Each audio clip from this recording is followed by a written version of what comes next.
I typed 703 instead of or whatever it was. Anyway, the first digit was wrong.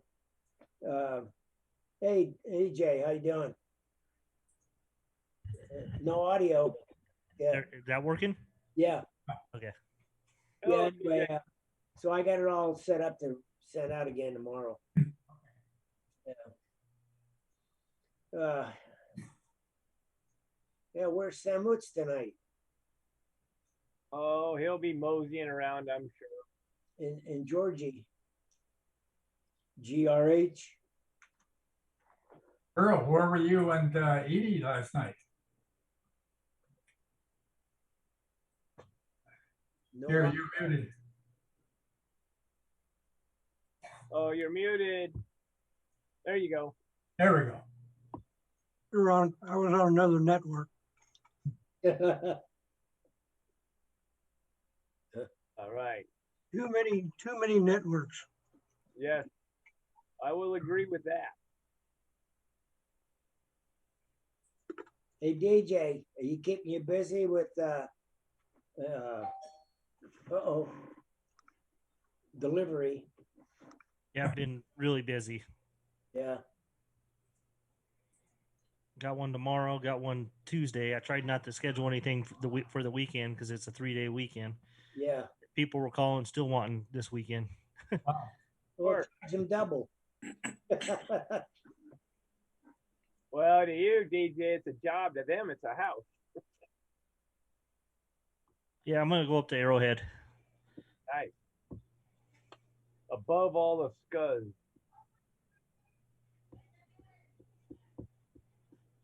I was just up there the other day. It's pleasant up there. Or up by there, I would say. Yeah. Crestline.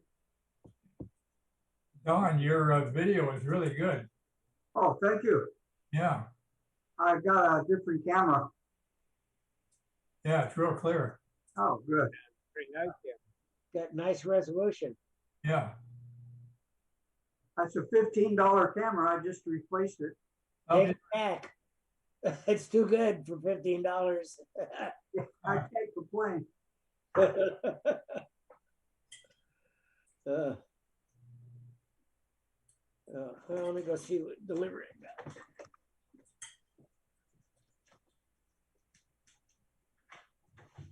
You know, they're linking up more repeaters, and it's like DMR, C4, FM, or Wires X. A lot of these repeaters are being linked up.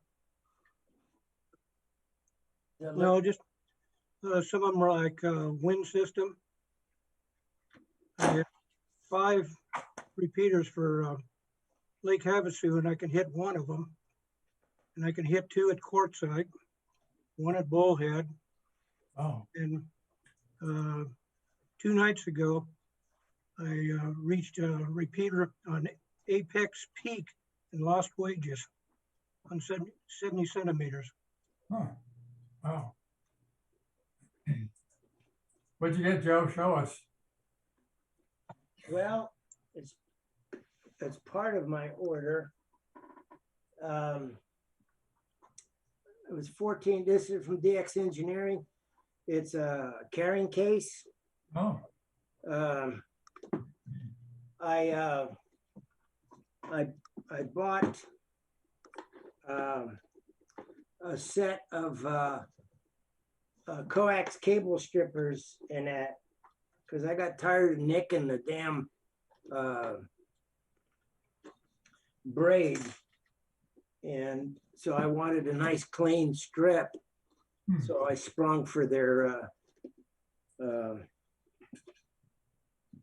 strippers, and they'll cover just about everything I got from my antenna system. So yeah, all those bars closed down in San Bernardino.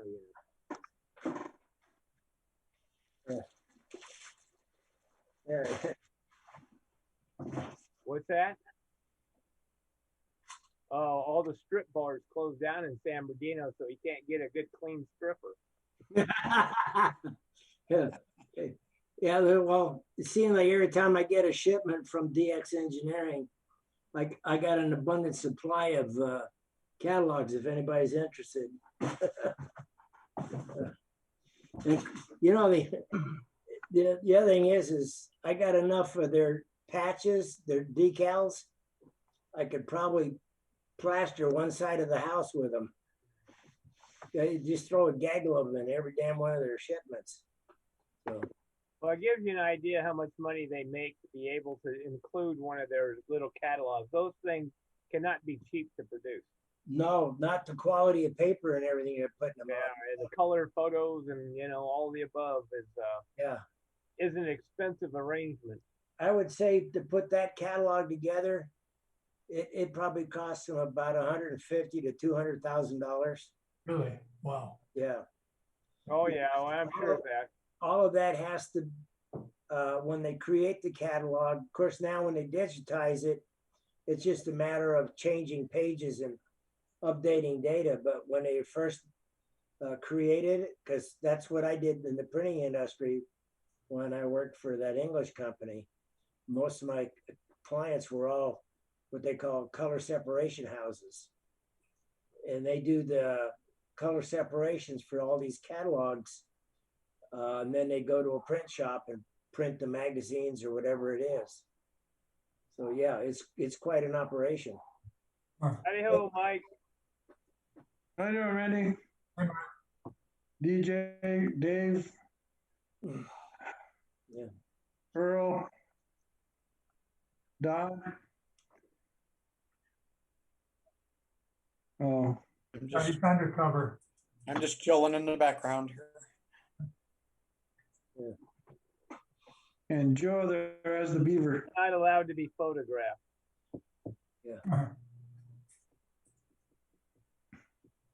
By the way, when Jeff got in touch with you, Mike, on that letter, I had to somehow or another I transposed one of the digits in the address, and it came back undeliverable. So I got it in a new one. It'll be coming to you. Okay. Now you I can just- sleep tonight. What? I said now he can sleep tonight. You better. Hey, Jeff, Yeah. I got a reapplication from Leanne and her husband and from this McMillan guy that lives over there by Joe. Yeah, he lives in Cherry Valley now. All right. So then I don't know. I'll have my wife send you the information tomorrow. Okay. That's Yeah, it's that's what is it? KK6 PYY, I think. Ken McMillan. Yeah, that's it. Yeah, and the guy that I'm sending you the application on, he's KK6 triple golf. Yeah, Jeff's aware of him. He was a member of our club at one time. I'm signing him up more or less as a gift for him. He's on dialysis now 3 times plus a week, wow. and pretty tough. Hey, howdy. Yeah. He was one of my last licensee trainees that I had when I was doing the classes here. Pretty good, nice guy. Hey, there was when I was at dinner earlier tonight, there was a guy with his license plate was N6 CUE or something like that. I didn't get to talk to him. I left my my card on his windshield, so I don't know if he's discovered it yet. So it was an N6 number.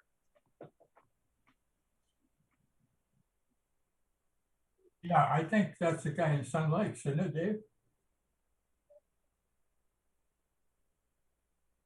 Yeah. Yeah, it was silver. I think it was a silver.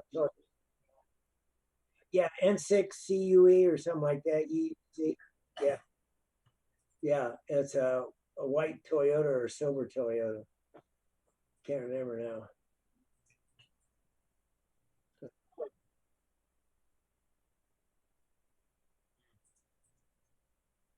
There's always some that slip through the cracks.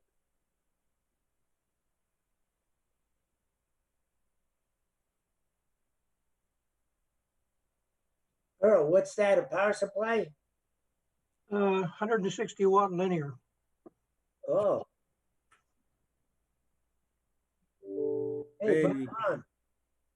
That's the one I used. Hey, That's the one I used. I don't look right? Oh, I look left then.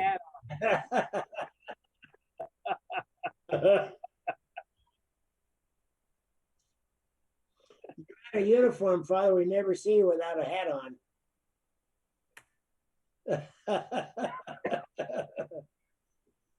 I'm gonna buy you both fishing hats. Yeah, right. That's what I need. A politician hat. Get your Boshi on. Yeah, funny, connected with the meeting. Heck yeah. Well, I do one Zoom a week for sure. It's a Bible study on Mondays, and not a whole lot of other stuff. I do. There's some diocesan stuff that I connect up with. Yeah. No, can't do that stuff. No, got to be more secret than that.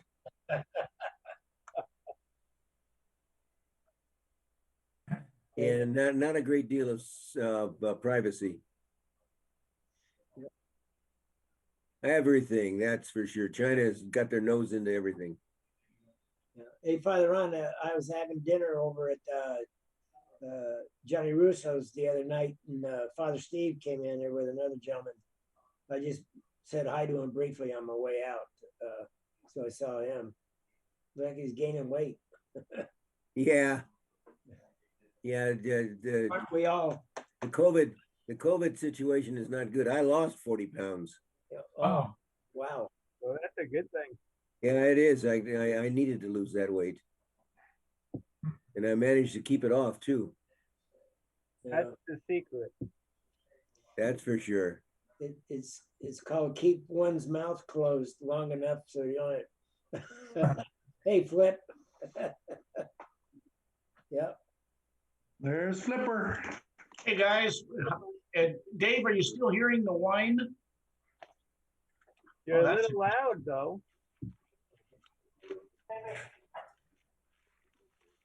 Oh, okay. Is not hearing the wine because she emptied the bottle? Yeah, right. Exactly. Yeah, we sure are. There's a bunch of us on the Zoom right now. You should have the email. It hasn't come through yet. That's why I was calling. I've been looking for it. Yeah, I got it. That's how I got here. I'll send it to you again, Sam. Yeah, I noticed that, Dave. That was pretty early. Yeah, Sam didn't. Yeah. Jeff, you might want to blast everybody just in case. Yeah.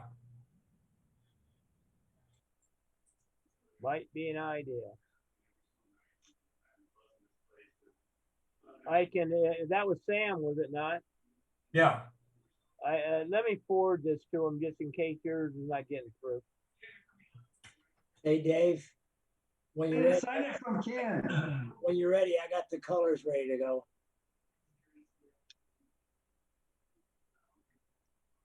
Okay, it's out there again. I just sent it. I gotta close my doors to my office.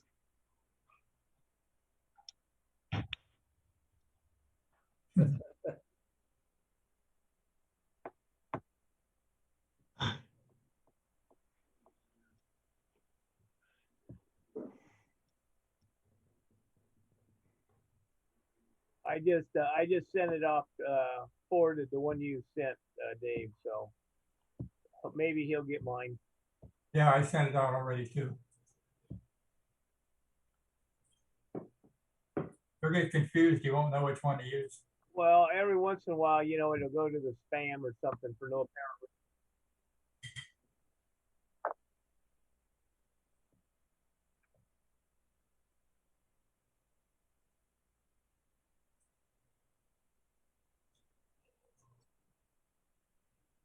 Randy, are we keeping you up? Oh, yay, this is my, time of night that I pass out. Yeah. What you need is a big recliner, Randy. Well, I have one, but not in the garage, darn it. That would be cool. Buy a new one and take the one inside and bring it up to the garage. Good. The problem is I'd have to bring the puppy with me because that's where it's sleeping. I know, it's cool. Cool. Oh, there's old LD3. How you doing, Sam? Hey it there, Sammy. Doing quite well, thank you. Hey, Mr. Mendoza, sir. Yes, sir. We've been cleared for the hospital. Oh, okay. I'll send you the message. Yeah, just bring your, it says bring your shot card. I'm just gonna bring my, on the phone. No, didn't get anywhere calling, so I thought, well, I'll try sending an email, see what happens.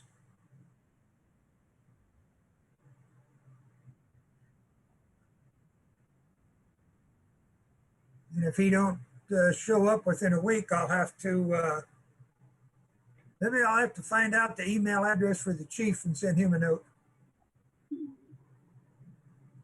Is the radio gear still in that room? What's that? Is the radio gear still in that room? Do we know? Well, the first thing I got back from Joey was, we sold it. Hey, Larry. Yes, get there. I have something going on that did something.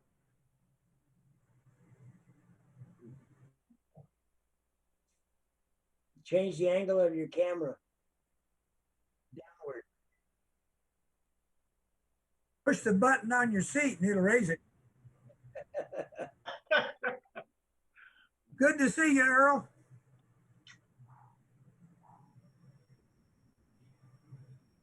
Does that mean that there's a possibility going back to City Hall for next month's meeting?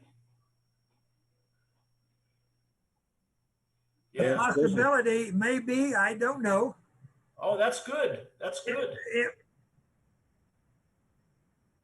It depends on. That's the word I heard. Depends on what California does, then again what Riverside County does, then again what Beaumont does. Yeah, true. I was at a restaurant today where the waitresses were not wearing masks. Well, there's a thing on TV right now. My wife is watching the Dodger game, and June 15th, there's a game, I guess 15th or 16th. They have a sellout crowd, 52,000 people at Dodger Stadium. That's right. And they're not doing the spacing anymore, that's for sure. Well, George and I went to Cracker Barrel today up in Rialto or somewhere up there, and they got a full house. Wow. Inside and out. Yeah, that's another problem altogether. Yeah.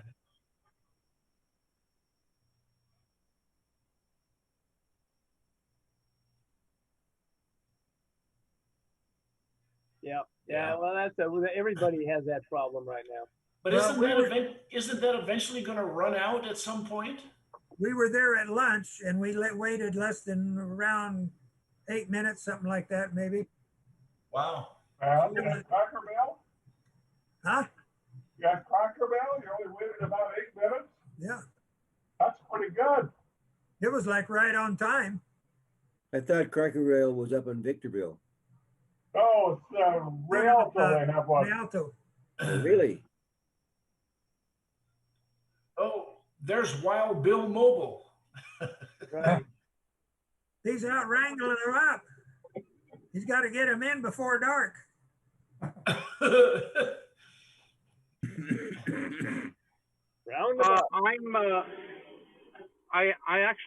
bought a new car, and I am I don't have a holder for the phone yet. So I've actually ordered one. It's just not here yet. I've kind of got it positioned on the center of the dashboard. I hope this is, I haven't started driving yet, but I hope this is stable enough that it will stay there while I drive. Well, we will find out. Hey, I'm in the city of Hemet right now. well, if you got any tape in a car, tape it to the dashboard. Yeah, I'm not going to tape it. How about some bubble gum or chewing gum? Yeah, there you go. Also, I'm not using the audio in the phone itself. I'm using the audio in the car. The audio. Oh, it sounds good. Yeah. Yeah. So the microphone is right above my head, right here. Oh, it sounds good, man. Sounds good. Well, if it doesn't work, we'll be the first to know. Okay. What kind of a car did you get? It's a Honda CRZ. Oh, yeah. Man after my own heart. Great cars. Yeah. Oh, Hyundai. Oh, awesome.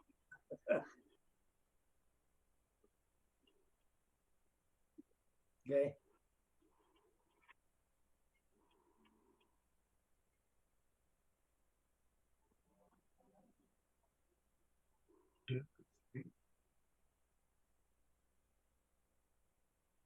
George is here.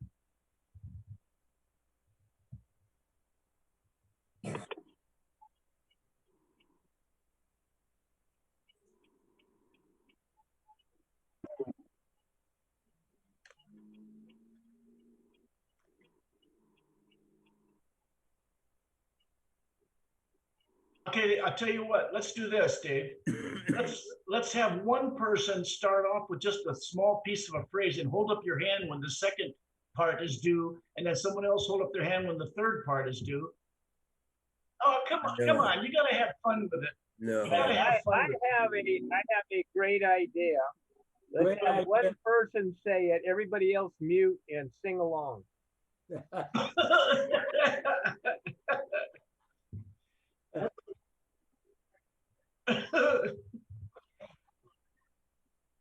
I elect Randy to do that.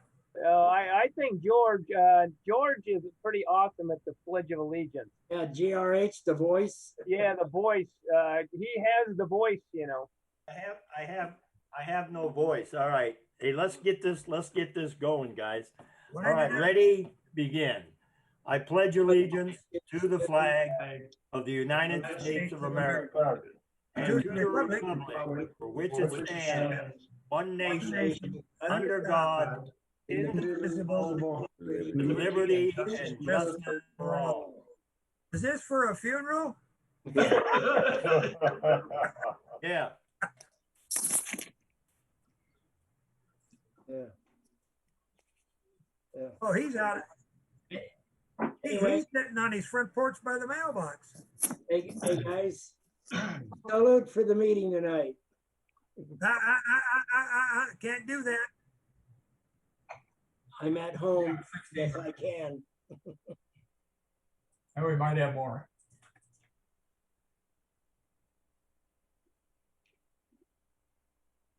Yeah.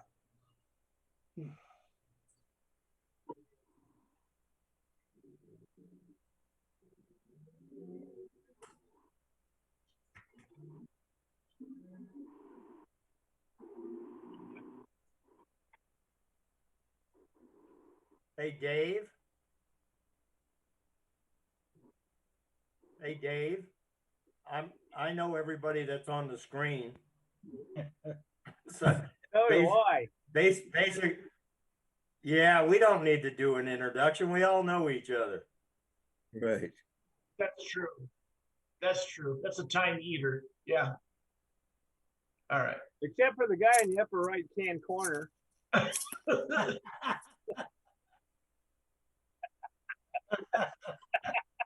That's the point. I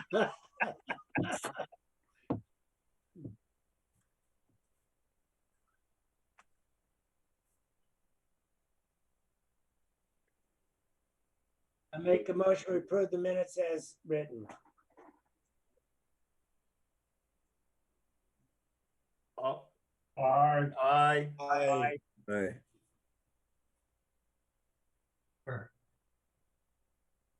Thank you. Drum roll. $5,836.11.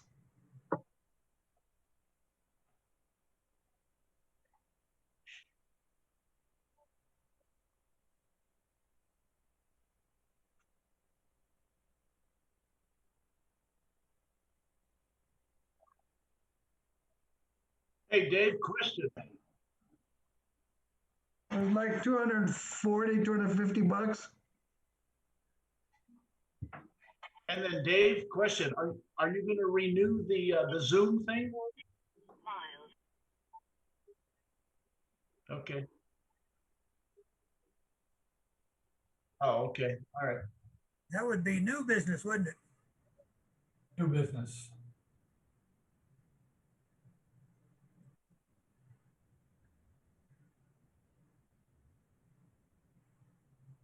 No insights other than people have been following the schedule pretty well, and if they haven't, they've been finding their own substitutes, so it's been working as planned.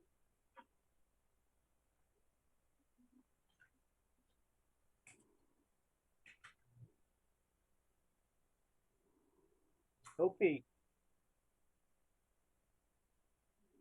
How could he miss us is the question.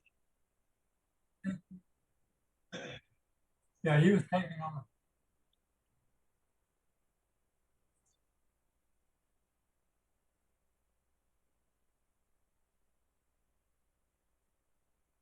Yeah, Pete left on vacation.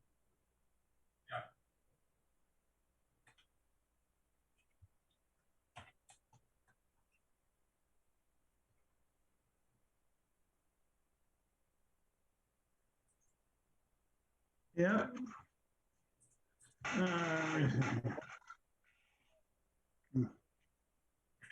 Yeah, we got, they're gonna do some training over the next few months in N-beams and WinLink. They don't know when they're gonna do it. And there's a Red Cross simulated emergency test, October, November. And the rest of the time, they're gonna try to, bone up on standardized stuff they gotta take, ICS courses, how to program your HT, building your go bag, setting up crossband repeater, building power pole connectors, portable antennas, and solar system power. And that's kind of what they're looking up to doing. Who's heading that up, Mike? I think Bob Morris out of Riverside. I have a question for Mike. Go ahead. Mike, did I read that you filled out your term and that you are relinquishing your position for the West County or East County? For races, I was relinquishing. Well, the training coordinator was what I gave up. Oh, okay, good, yeah, okay, thank you.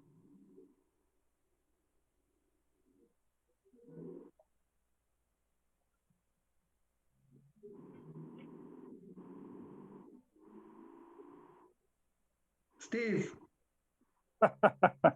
Okay, I'm on. Tonight there's actually a races in service, and I'm missing it. Howard out of Riverside is hosting it. It's a Zoom meeting that began about 10 minutes ago. It's on battery technology, and I think he's recording it. I haven't checked my email from him on that. I just said I have a conflict. We're still waiting for the certification from our insurance carrier. We have last year's, but we still have this year's. We need that. Mike's been trying. I gave you that one the other day. Well, yeah, you gave me that, but we need the certificate. The 2021 certificate. Anyway, and we're still waiting for an incident number or an event number from the county. We have to have that in order to get. You probably won't get for that. Field day, yes, for field day. Yeah. Yeah, I heard somebody say something. Okay, anyway, that's that. Yeah, okay. Other than that, nothing racies. Okay? Yeah, all right. I'm going to go back on mute. Sam's got a question. Sam's got a question. That Zoom meeting was last night, Steve. Are you sure? Yeah, I watched it. Oh, okay. Well, I didn't see the email. I didn't see the email till today, so. That was the normal RCRC meeting. Oh, and, yeah. It was on batteries, and I didn't realize it, but Jeff used to build batteries. That was his job for a long time. Yeah, he did. A lot of interesting stuff, but then his computer kept messing up on him. He just had that take a dump the day before. So we had a little problem. But anyway, it went pretty well. Okay, well, I missed the RCRC meeting then too, which then they and nothing new on changing of the location of the repeater. Okay, yeah, that I know. Yeah, which is crazy. Yep, big bucks. Well, they want to get a good location. They're trying for the better one, and I think that's going to take a new repeater and everything. So they're having to get everything lined up so that it's it'll be the best for the long run. 68, we're having a Zoom meeting right now. Station, say again. May I comment? A really good site. A really good site for the repeater would be Barton Peak. I sent it out twice. Which is immediately to the southeast of Banning, and it has exceptional coverage. With the nobody gets my. Yeah, and there's dirt road access to the peak. South of Banning, it's east of Mount Edna. Yeah, and back in the 60s, it was used as a relay point for the television stations for the Bob Hope Classic into Los Angeles. Just send it, John. It gets into the valley, yeah, very well.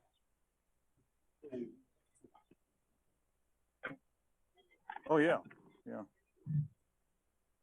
yeah.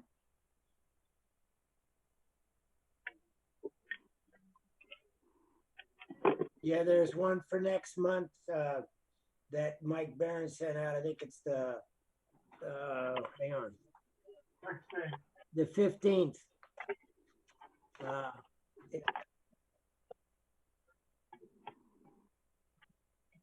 Well, it used to. I will be going.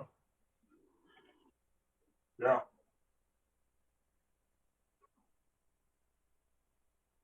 Oh, Joe's going to take those. Yeah, Dave, I'll be attending that one. Well, yeah, the question I have is for next month, do we have the date that we're going to meet face to face, or we're going to have another Zoom?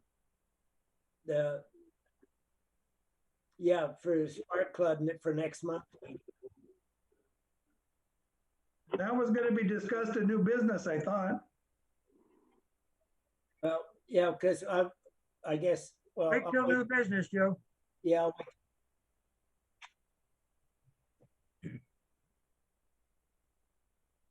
Jeff's got a question. Jeff's got a question. Yeah, I got a John PLG just calling a couple minutes ago. He didn't get my link. So Randy, can you send John the link? I don't know what the hell's going on. Let me give it a try. If I have his email, I'll be happy to. Okay, or you, Dave, or somebody. He should get it. I think they didn't look far enough down the list. They're looking for stuff to take this evening. It's sent. Thanks, guys. Yay, Randy. Kapow.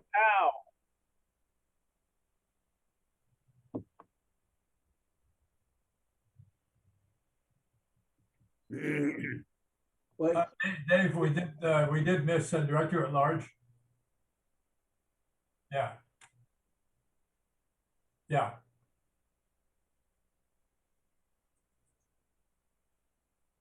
Tonight's meeting is going to be about repeaters. Okay. Like, That's next month? no, this month, right now, tonight. Oh, okay. It should be kind of have some videos.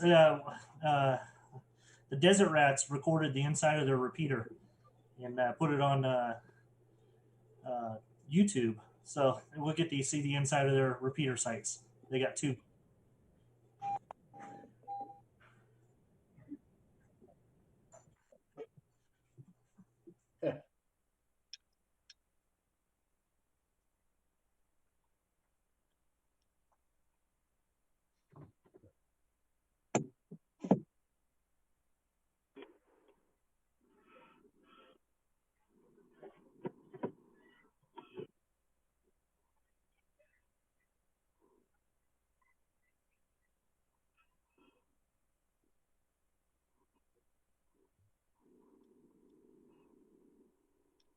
Oh, what the?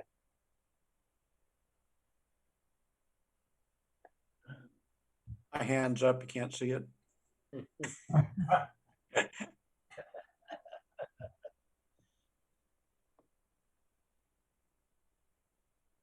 Do it again, put a hands up.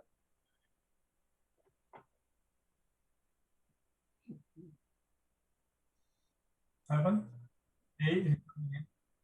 Ed too, so 8. No, that's 9, and something. Yeah, you also have a Mike UIJ is gonna combine with George and Pete. Now you're gonna work together, so you got well, there'll be about 12. Yeah, about 12 people.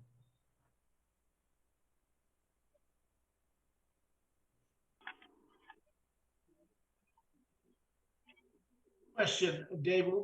I think Joe's earlier question about field day was, are we going to have a Zoom meeting just for field day ahead of time versus the overall? Is that what we're doing now, or is there a separate meeting for that? Oh, okay.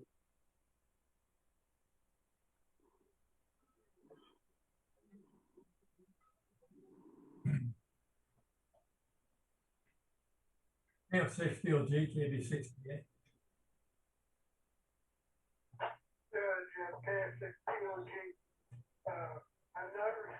I haven't received anything from you today.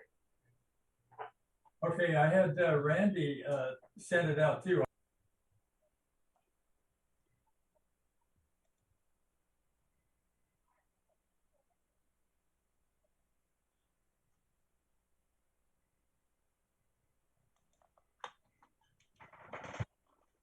Hey, Dave.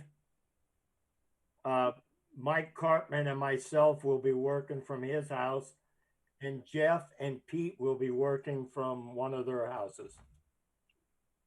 No, we are not planning on going to the park.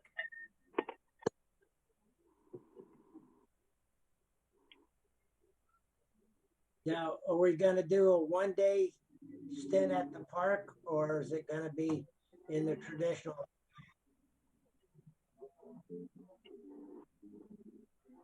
Sounds that way for the documentation required, yeah?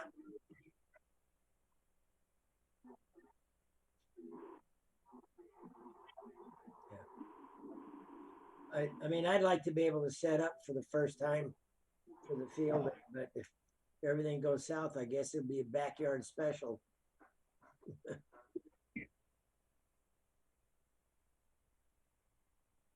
Will you have an antenna by then, Joe? Well, the antenna's there. Come hell or high water, by the end of next week, it is my honest goal to have all the cables run.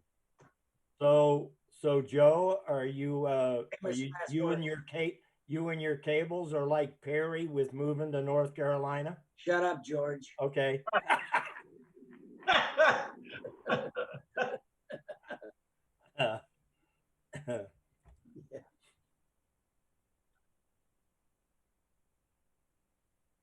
Yeah, I appreciate it.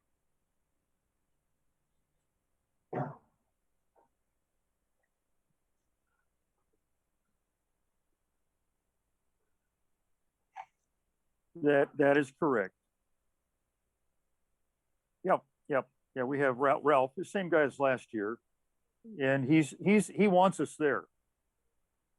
So, not it. We just have to have the proper thing. And Mike and Sam brought by a letter from our insurance carrier, but it's not. It shows what our coverage is, and it has us on the paper on listed, identified, but it's not the certificate that he needs. So, and Mike has been trying to get that on the phone. It's just yes, from our insurance carrier. Yeah, that's all. Basically liability. Liability, yeah. And because I put down on our application that we're expecting anywhere 25 to 50 persons showing up, and you know the fact that the public is invited and that we do not require any electricity. We're basically we're not a load on the city. So as far and I just need to do a reminder to the street department or parks or whoever's in charge of the street lights that we don't have those on and that we don't have any irrigation coming on in the middle of the. Yeah, we don't want those things on. Yeah, so. Well, I was going to say, forgetting that one document, is there any way to like let this guy know that we have a time frame here to kind of get him get off his keister and get it done? We'll figure it out. Steve? Yeah. Yes. Did you fill out one of these forms? You mean the application? For the event number? No, Harold was taking care of that. Okay, I'll get on his case. Yeah, yeah. Thank you.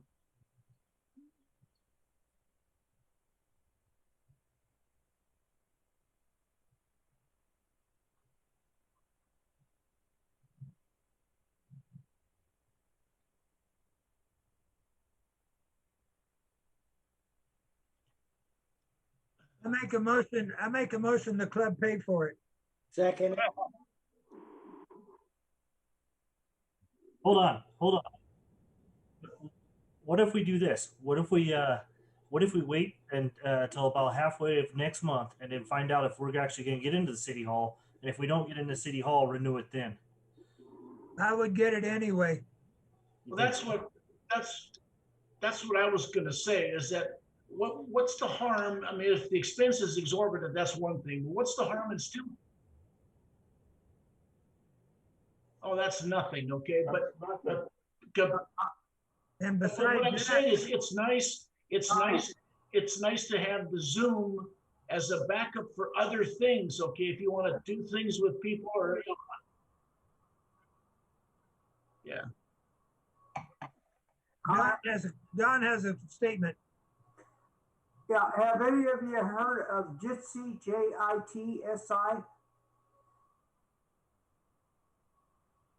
It's been around for a long time, and I talked to,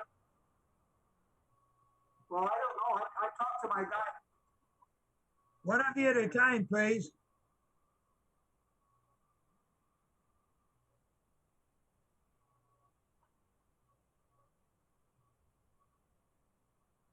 Yeah. Okay, can Don talk now?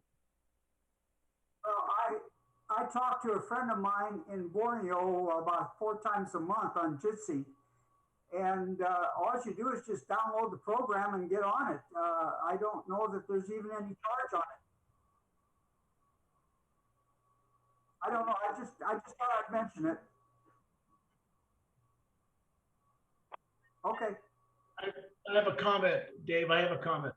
Okay. Well, the thing that's beneficial about Zoom is you don't have to download the app or anything. It automatically loads into your browser. So that means people who don't quite understand everything, it's bulletproof.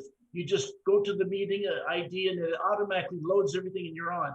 If you're depending upon people in this group to download the app and set it all up, I think that's a bigger obstacle than just, yeah, exactly. Yeah, it's so, yeah. Yeah, right, exactly.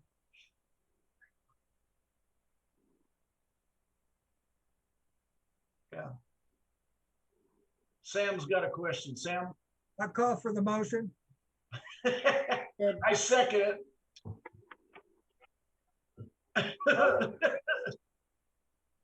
Besides, all of our Chinese buddies need to know what's going on. Yeah. Leave it to Randy's intelligence. Or lack thereof. Yeah. Yeah, they might learn something by listening in. And George might pick up a pen pal in China. What makes you, hey, Randy, what makes you think I don't have 20 already? Are their names Sue Lee? Yes, all of them. Chiang Kai-shek.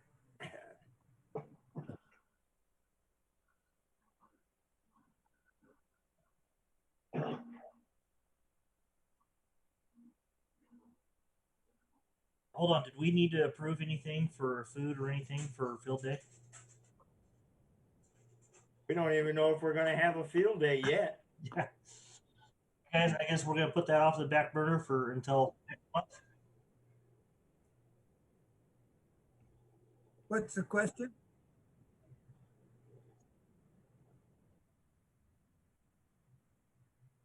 We last year because it was so tight getting everything together, we didn't do food. And the last.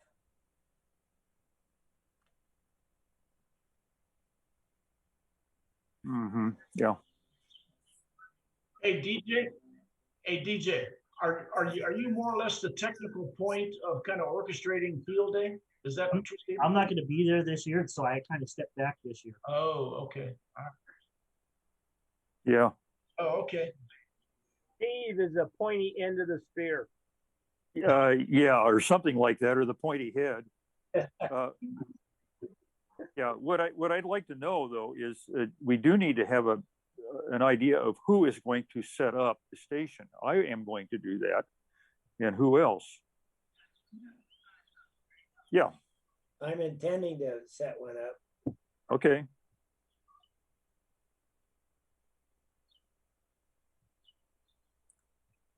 How many bands have we done in the past? How many bands are we working in the past?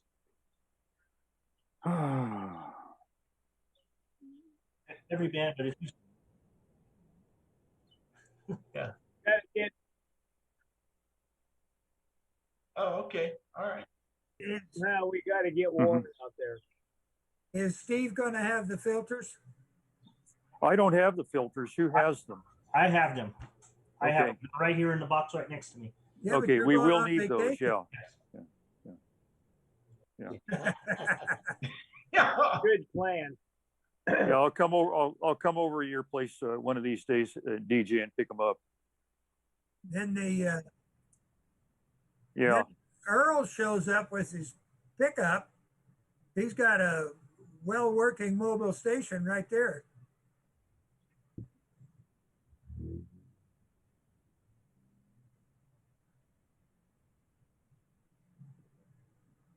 Hey, a question.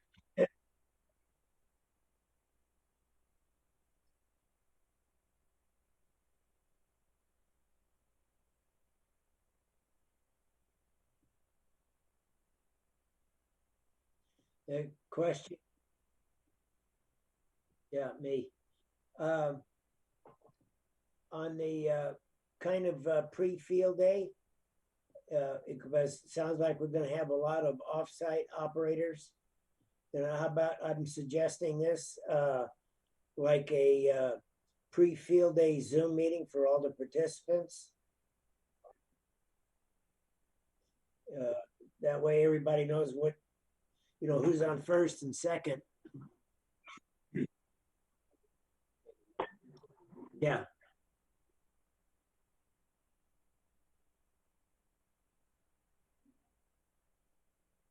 Yeah.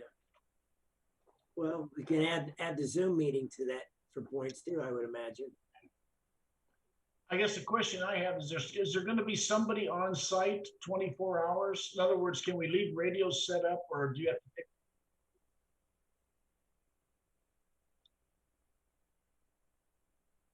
Well, I'm not going to have my motorhome. It's being used now. But I do plan on being there. I haven't figured out whether I'm going to stay all night or not. I might hide under it. I got a pup tent, Sam. Well, I got a tent. Yeah, but it only fits you. And I'm going to be absent, so I could always squeeze you in. And you're not a pup anymore.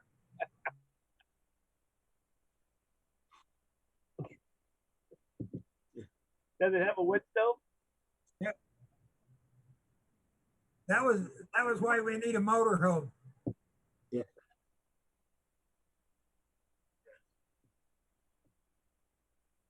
So we have to arrange for a portable kite ball out there.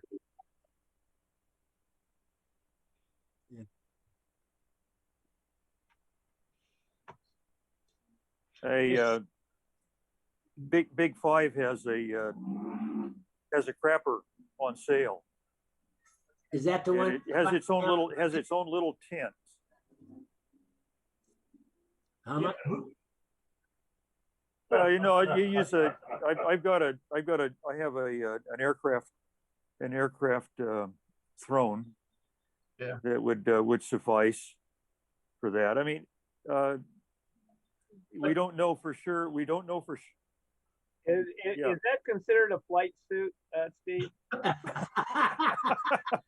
No, it's not. There is a possibility. Now there is a possibility there will be an equestrian event there. If there is, that means that the cans will be open. So we don't need to worry about it. But I don't know that for sure.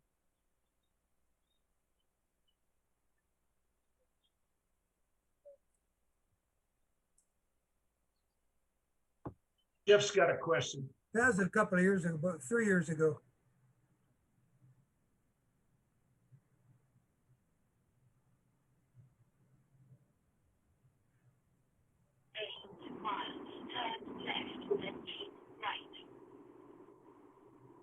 Jeff is muted. There you go. DJ, I was checking my emails and I got a Richard Royce that said he hadn't been sent a link, and I don't have him for an email address. I'm sorry. I even sent him a link through Facebook. Let me see. He's the PD that gave us he's the guy that gave us our presentation. Yeah. Cybersecurity. I'll get it to him. I'll get it to him.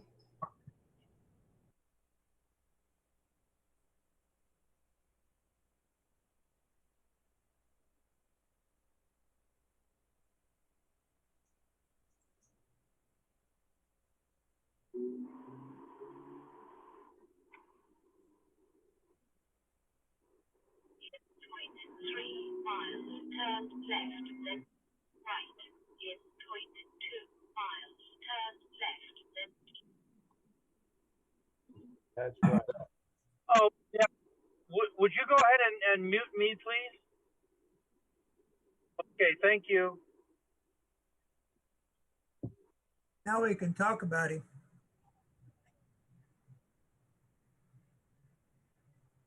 He can still hear you, Sam. That's the idea.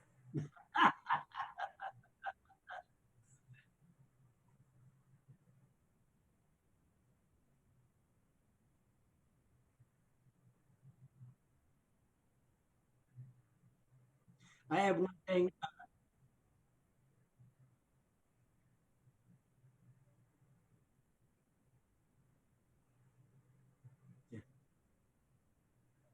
Father Ron. Yes. I happen to have a motorhome. It has a generator and a crapper. I got to be working those days. I never do get off on weekends. But if somebody is interested in taking it and taking care of it, it's also got an antenna stuck up on the back side. I haven't used it yet, but it might be something.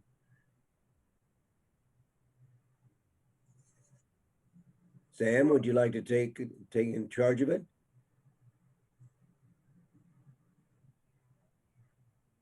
I'm here.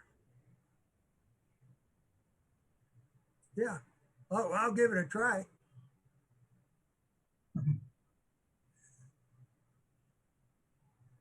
Hey, Dave, I'll sign for it on behalf of the club. yeah, you started to mention it early on when you're going over. I guess it's kind of old business, but it's kind of new. I mentioned this before, but I guess we kind of let it slip by to resurrect the Emergency Communications Committee to go over our frequency chart and that and update that thing for all the changes. So I wouldn't mind, re-heading up that group again to get that going. No, I'll have to send Jeff an email. Yeah. Oh, good. I can send that out. Nobody will answer that either. So yeah.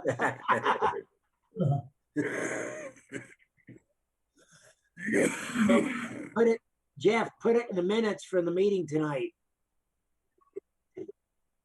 Send you the minutes, Joe? No. Put it in the minutes that we're going to reconstitute.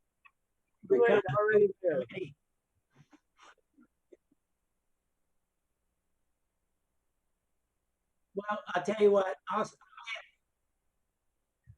Dave, what I'll do is I'll go ahead and start getting things together, and hopefully next month, if we get a face.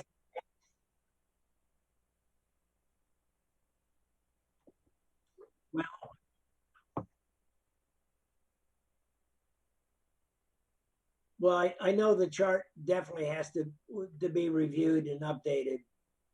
So anybody that's on tonight that wants to work with that, just let me know. Okay. But yeah, I think we need to do that, especially now we're relocating the repeaters, and we've had some frequency changes in the last couple of years. I think it'd be to upgrade that. Right. Okay, Joe, I got that in. No, I say I've got that in for Joe. So anybody interested in that, contact Joe.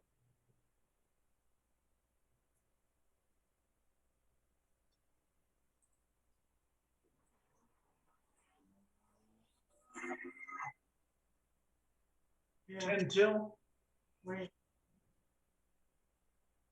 Yeah, good.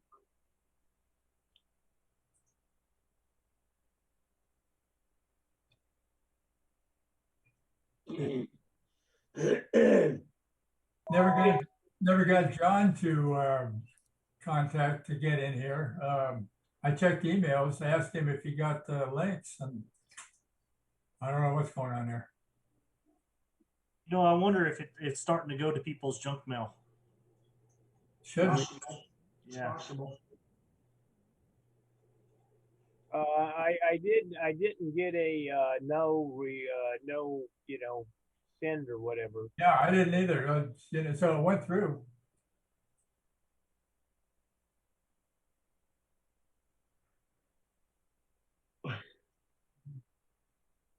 Yeah. Yeah, it's funny because I've had them not show up before for a day or so. So from Jeff. I'll have to start using carrier pigeon. I'd probably be a good idea. Yeah. I would say use the postal service, but we don't want to do that. They're expensive. The club would have to pop for my God, $100 a month just to send a letter out. Yeah, I agree. Not to mention paying for my effort to go to the post office, send it out. That's probably worth about $100 right there.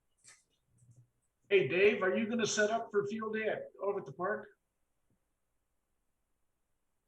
Oh, okay.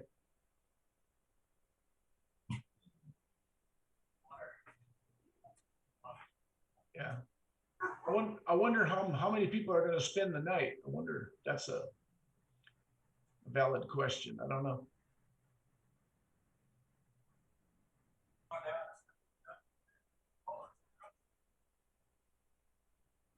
Well, I might be spending the night. My wife is going to be up in Montana for that over that weekend, so Oh, okay. so I might just as well. Yeah, I don't need to bring a big tent, just enough to something to keep the mosquitoes at bay. Yeah.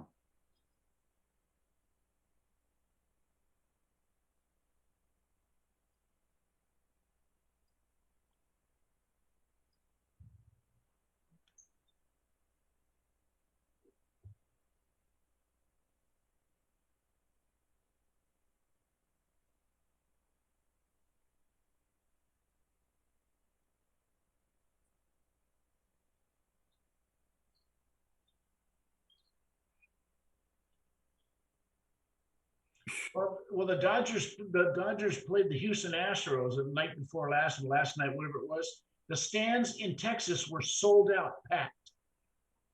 Unbelievable. Yeah, yeah.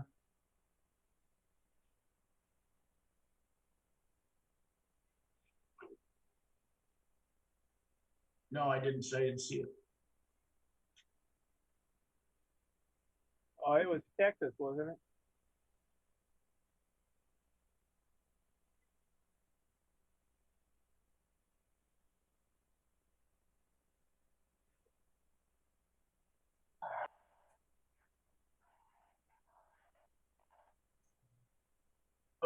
Were the stands packed? Were the stands filled? Yeah. Wow. Yeah, people are wanting to get out. People are wanting to get out and do things, man. It's that simple. Hey, I have a question on just a technical thing. I'm sitting out here on the front porch and I'm just using the headset, earphones and microphone. Are you hearing any street noises or anything of that sort? No, okay. Not at all. Not at all. Okay. Yeah, because I'm sitting out here on the front porch, so. No, it's okay, good. Good. Thank you. It's good sounding audio. It sounds great. Well, it's through, the little Apple iPhone mic, Yeah. So, yeah, they work. Yeah. Okay, but it must have noise canceling on it. So, well, it gets busy at certain times of the day, and in the middle of the day, in the morning, you can go from up by the cemetery and roll a bowling ball all the way down to the through the railroad tracks, not hit a thing. Wow. There's nobody there, nobody out there. Steve, with that headset you got on, that mic you got in that rig is also noise canceling, but I can hear a bird tweaking in the background. Okay, yeah. Okay, good. Okay, well, that's good to know, and I'll do it again. Yeah. Okay.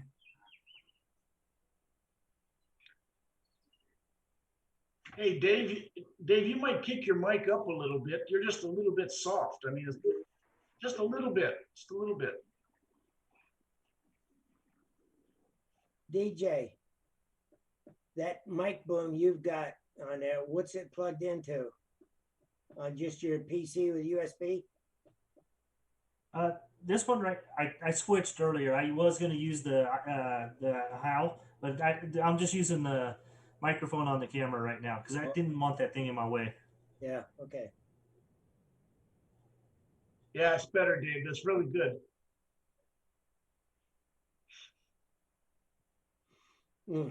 Question for DJ. Sure.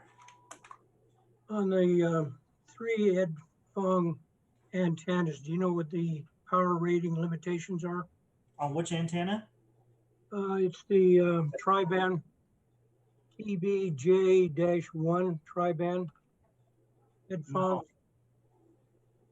No, not For some reason, I thought all of his antennas were like 150 watts. Okay. Yeah, I've got mine up about 18 feet. I can get out about 75 miles. That's pretty good. Hey, DJ, isn't the power for field day 200 watts limited on battery? Is that correct? For alpha. Oh, for alpha? Okay. Yeah, you could actually run. It changes your class when you run power. Oh, okay. Yeah, it's hard to kind of tune for 200 watts if you're running an amp. You know. Yeah. Yeah. It's kind of hard to keep it low. True. True.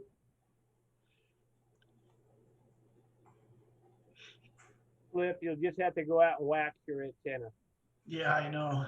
I know. Well, my antenna's available. I have a spare one if somebody wants to use it. And I'm debating whether I'm going to use it or whether just let somebody use it. It works very well. Remember, last year I was kind of worried that everyone was going to work from Sun Lakes, and you guys being all so close together, it caused issues. You know. I don't know. Now with 200 watts or under 200, I don't think it's a real problem unless you're really, really close, you know? Yeah.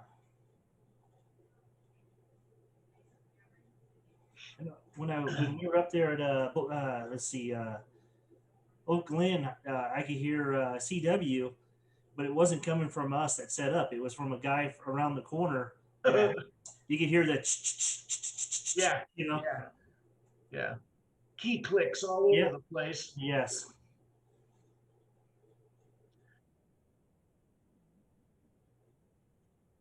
Well, when we were up at Oak Glen, no, it was for field day. Field day. SSB. I was in SSB, but I could hear the guy around the corner sending his CW. You know, even with our filter on, he was at. You know, he must have been. Yeah, he's on probably a different band and running power and. Yeah. Yeah.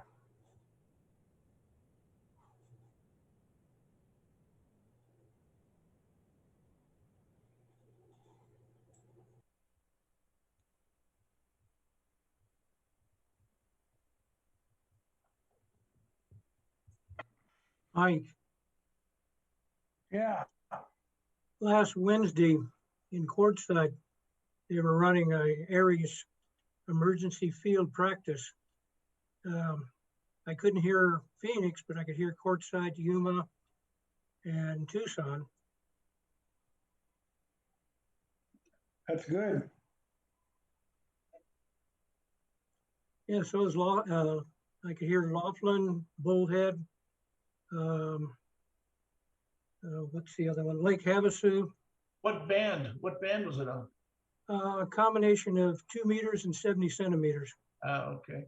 Were they using a beam? That's good. No, actually, I'm using a dish. No, were they using a beam?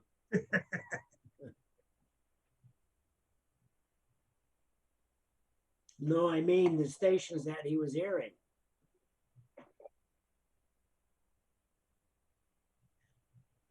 That's what I was using in a dish. And they're probably running some power, you know? Yeah, I like listening to Quartzsite. They have some information that's there that are pretty interesting. Mm.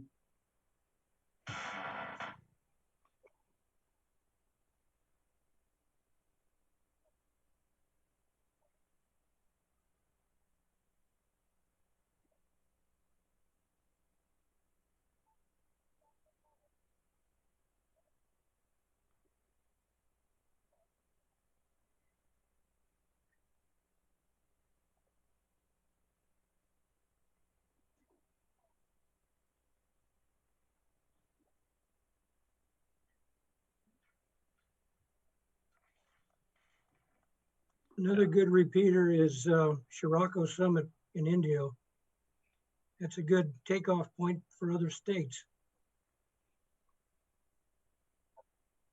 They have 2 repeaters, one on 2 meters and one on 70 centimeters.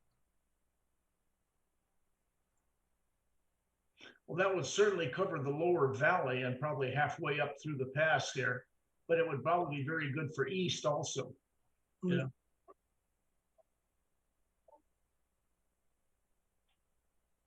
Yeah. One time when I was talking on Shirako Summit, the guy was talking to a island in the Hawaiian chains, Pulapai, Yeah. 100 watts. But that was through a linking system?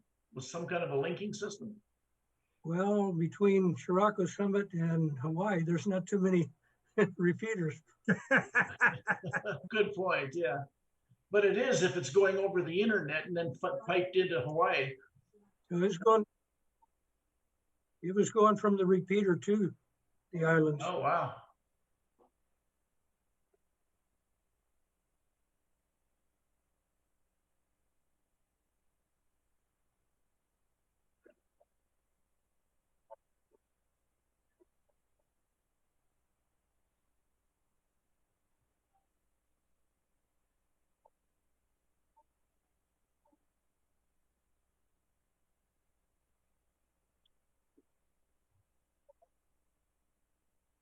Yep. Wow. Yeah. Yeah.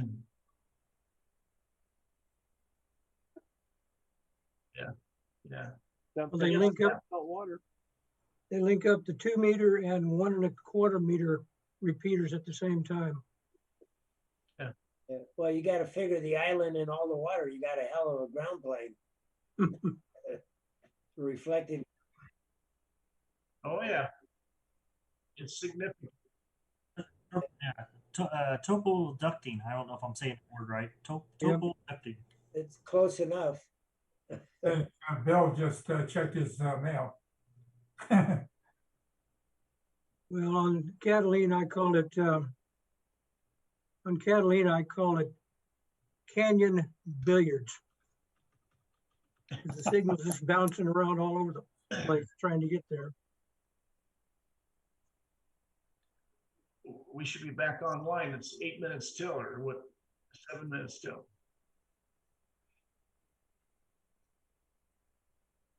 You can, or just make me a presenter, one or the other.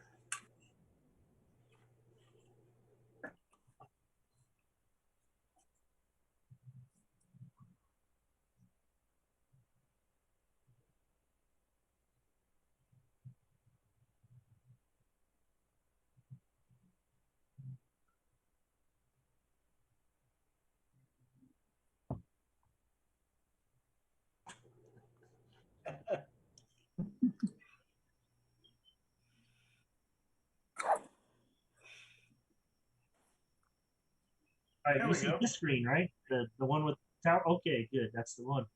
All right. As Steve calls it, the repeaters are the great equalizers. And the reason why is you don't need that much wattage to make it to the repeater, especially here in the pass area. You do if you are Ed Needy out there in Hemet, you definitely need a little bit more power to get here. But so yeah, great equalizers.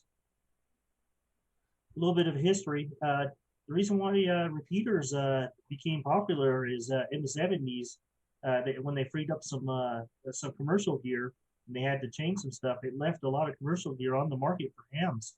And that's when repeaters started taking off. And we're kind of lucky here in California with all these hills that we have, so we can put repeater sites on all these hills. So. And what's nice is it's happening again. DMR is one of those ones that P25. It's kind of the market. Ham radios are taking advantage of commercial gear and using it. So this is a DMR repeater right there. I threw that one in there. So repeaters definitely work for getting over the hills and around obstacles. So maybe you don't have line of sight, and the repeaters will help you get around. You know, I know everyone here in this club knows how to use the repeaters and that, but we're just taking a look. I definitely want to see I've never seen the inside of a repeater or where they house the actual equipment or anything like that. I do know a little bit about it, so I wanted to share with you guys what I've learned. Yeah. One reason why repeaters are very popular is, well, 2 meters. Every class of license can use it. So the technicians have access to 2 meters, which most of our repeaters are 2 meters around here. We have an abundance of repeaters here in Southern California. Just a massive abundance of repeaters. Down here, right here, I say most people are using them because of how clear they were. And they used to be, most of them were FM for rag chewing. Well, now you're starting to get into digital modes, and a lot of people are switching over to digital modes, the DMR, the D-Star, and things like that. So, and of course, they're easy to take with you, and especially in the car. That's why you hear a lot of people, they talk on the radio on the way home from work and to work. You hear those long rag chews. It's almost as if you're on the same schedule as them, you almost hear them every day. So that's kind of fun. So let me, I'm gonna run a video now. Let's get this over here. I have 3 videos. This one that's be last. That one's interesting as far as what he's gonna show you there, his battery bank. And I thought everyone would really like that one. So.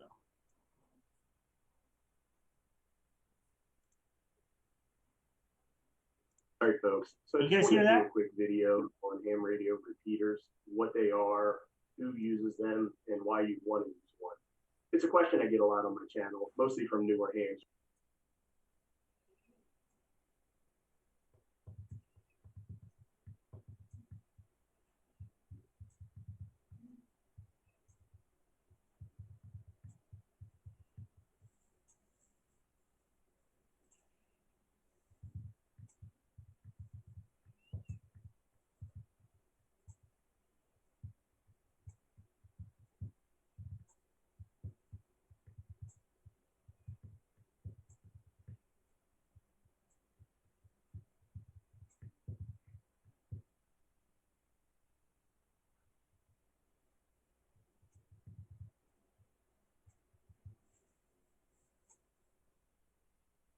Yeah, it's not there.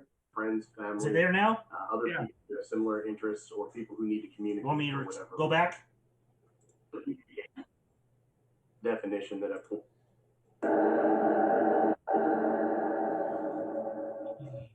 So here's a definition that I pulled off of Wikipedia, and I'll put the link below. And it really answers the question around what is a repeater.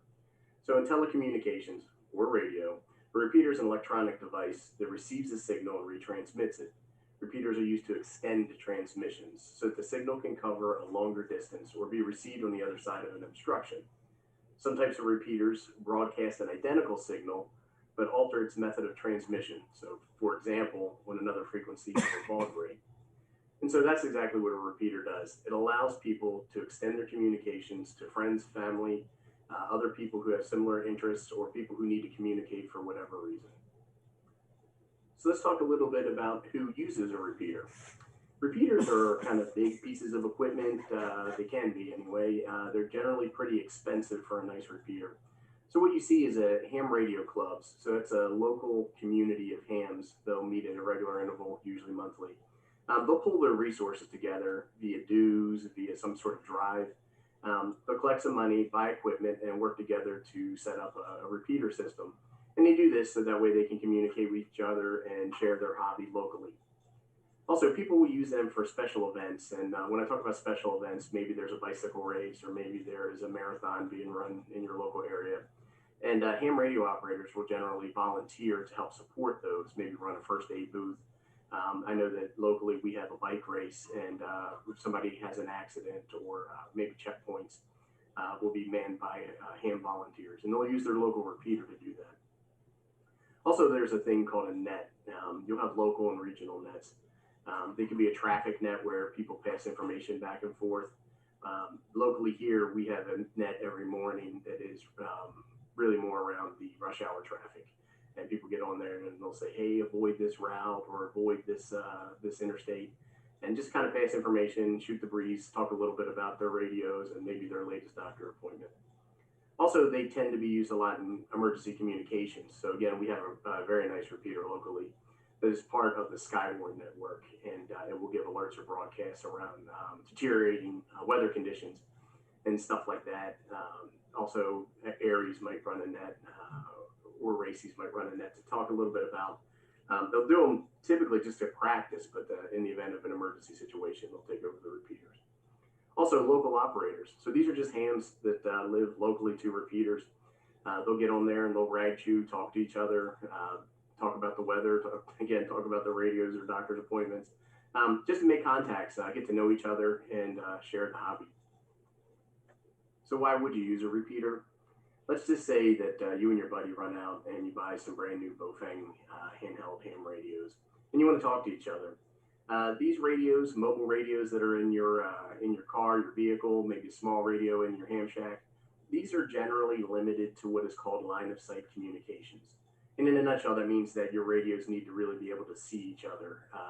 UHF and VHF, granted, there are repeaters that extend beyond that, generally don't reflect off the atmosphere. They really propagate via a mechanism called line of sight. And then what people will do is they'll mount a little bit of a bigger antenna, try to get their antenna as high up in the air as they can, and that will help them extend their range. But in a lot of cases, you have things like topography, geography, and physical structures that impede or get in the way of line of sight. And that limits the range of you and your buddy's brand new Bofang handheld radios. So let's take a little bit of a more in-depth look at what is a line of sight. And so it's a propagation characteristic of electromagnetic radiation. That sounds pretty fancy. It says, or acoustic wave propagation, which means waves travel in direct path from source to receiver. And that's what I mean by radios need to see each other. Electromagnetic transmissions include light emissions traveling in a straight line. The rays or waves may be diffracted, refracted, reflected, or absorbed by the atmosphere, or obstructions with material, and generally cannot travel over the horizon or behind obstacles. Again, this is a definition that I pulled off of Wikipedia, and I'll include this link below so you can get more information. So just a quick note, as I mentioned, most amateur ham radio repeaters operate on what's called VHF 2-meter and UHF or 70 centimeter bands. You do see repeaters that operate on 10-meter and 6-meter, but it's much less frequent. Repeaters can be FM analog. In fact, the bulk of them are. But we're starting to see more and more digital modes, such as a DMR repeater, which is a digital mobile radio, D-Star, which is generally used by ICOM radios. I believe there's a Kenwood or two out there that support D-Star. And then Yaesu Systems Fusion, which is all Yaesu mode. So let's get back to talking about why you would use a repeater. And we talked a little bit about geography and topography. And then maybe you're one of the people who believe that the Earth is round and not flat. And so what this means is that the further you get away from your buddy, the more the curvature of the Earth plays a factor. So what they say is that the Earth curves at about 8 inches a mile. People will say it's 6 inches. Some people will say it's 10 inches. And then the range that you get on these mobile radios generally is just a few miles. People will say, oh, it's 2 miles, 4 miles, 10 miles. But one of the things that does greatly impact that is the height of your antenna versus the curvature of the Earth. And what that curvature does is it breaks that line of sight. All right, now maybe you are one of these flat Earth people who don't believe in things like the curve of the Earth. So another reason that you may want to use a repeater, we spoke about this earlier, is obstructions. So buildings, trees, houses, school buses, cars, and even little tiny mopeds can get in the way, block, reflect, or absorb transmissions. And so this really is a good example of why you'd want to use a repeater.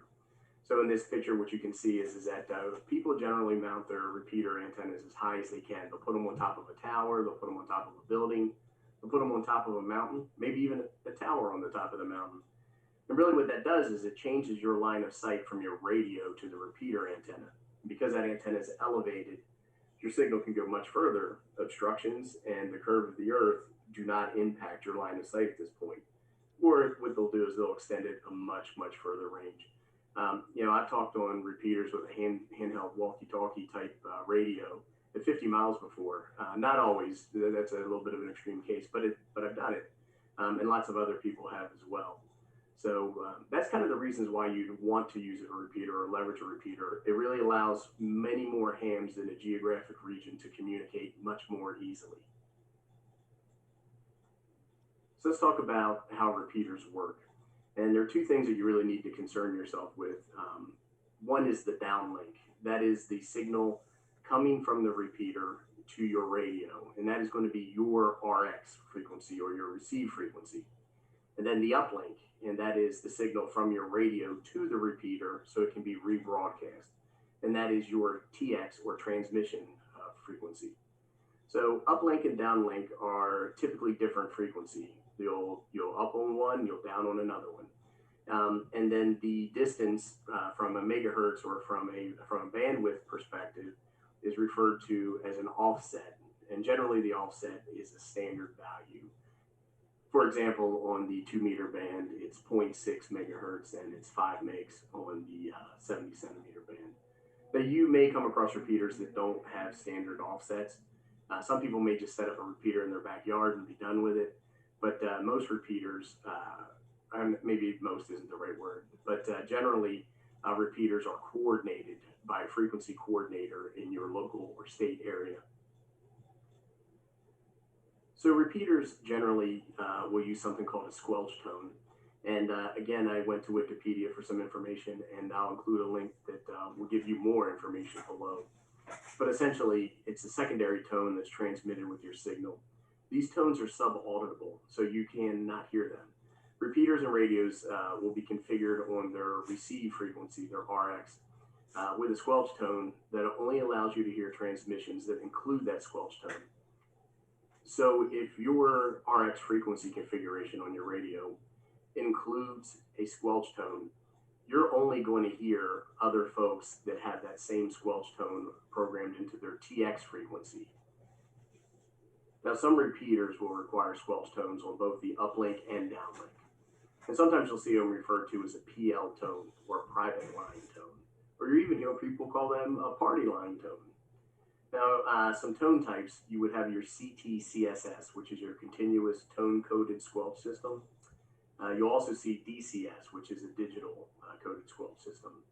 Sometimes you'll see a radio say, a repeater say CSQ, which is carrier squelch, which means that there's no secondary tone. And then sometimes on DMR repeaters, you'll see color codes. They'll say color code 1, color code 2, and people get confused by that, but that's just a fancy way of identifying a squelch tone. So people say, well, geez, Abe, this all sounds pretty complicated. And how do I get repeater info and find out what the frequencies are and if there is a tone or not? And I use Repeater Book, and you can search by call sign, you can search by geography. And here you can see Pensacola repeater. You can see the downlink and uplink that identifies the offset value. And then you can see CSQ, which means that there is no squelch tone. It's the carrier squelch tone. And it has the call sign. Here's another repeater that I pulled up on Repeater Book in Orlando, Florida. And the reason I wanted to show this one is it does show separate uplink and downlink tones, and you can see them right here. And that is a secondary frequency, as we talked about. Anyhow, Repeater Book is fantastic for getting repeater information, and you can even export repeater information into Excel spreadsheets that you can load into your radio. I do have some videos on how to program your different radios for repeater usage, but I'm not going to cover it here because of the vast variety of radios out there. Another neat thing that you see when using repeaters is that there's a concept of something called a linked repeater, and this even allows you to extend your geography even further. And what a linked repeater is, it's basically a network of repeaters. It can be 2, it can be 10, it can be 50. And these are linked either via RF or over the internet. So a repeater may broadcast a signal over the airwaves. Another repeater hears that and rebroadcasts it. And it allows you and your buddy to talk a little bit further away than you could if you're using a single repeater. Also, there's lots of ways that repeaters can be linked over internet. Echolink, internet relay, digital modes such as Yaesu use a protocol called WiresX. DMR and DStar all have their own backbones or networks for digitally linking repeaters. And when you do that, you can actually communicate on your handy-talkie provided it supports digital modes, to people all over the globe. It's pretty neat. It's a fun thing to do. So that kind of wraps up what I wanted to cover in this video. Hopefully that makes the concept of repeaters and understanding them a little bit easier for everybody. If you have questions, you can go ahead and post them below, and I'll do my best to try to answer them. If you like this video, go ahead and click the thumbs up.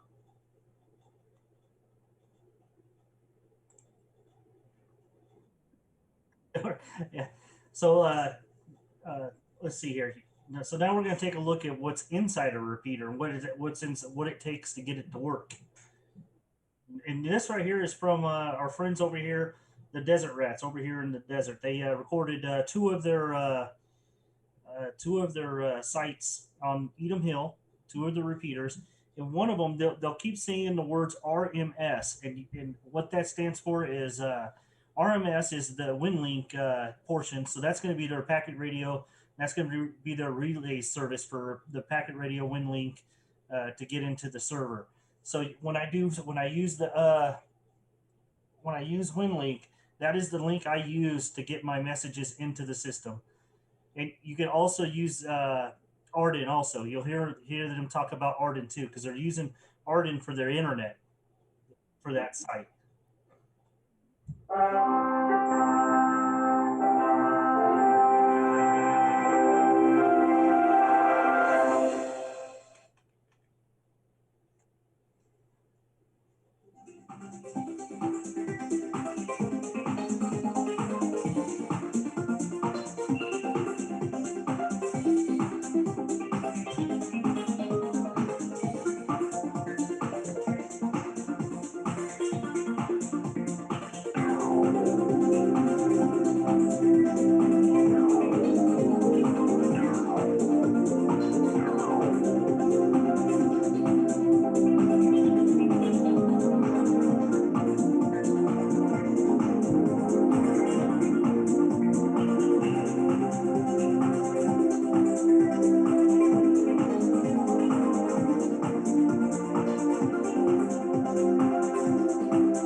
Well, welcome everybody. This is Glenn, WB6 RLC, president of Desert Rats Radio Amateur Transmitting Society.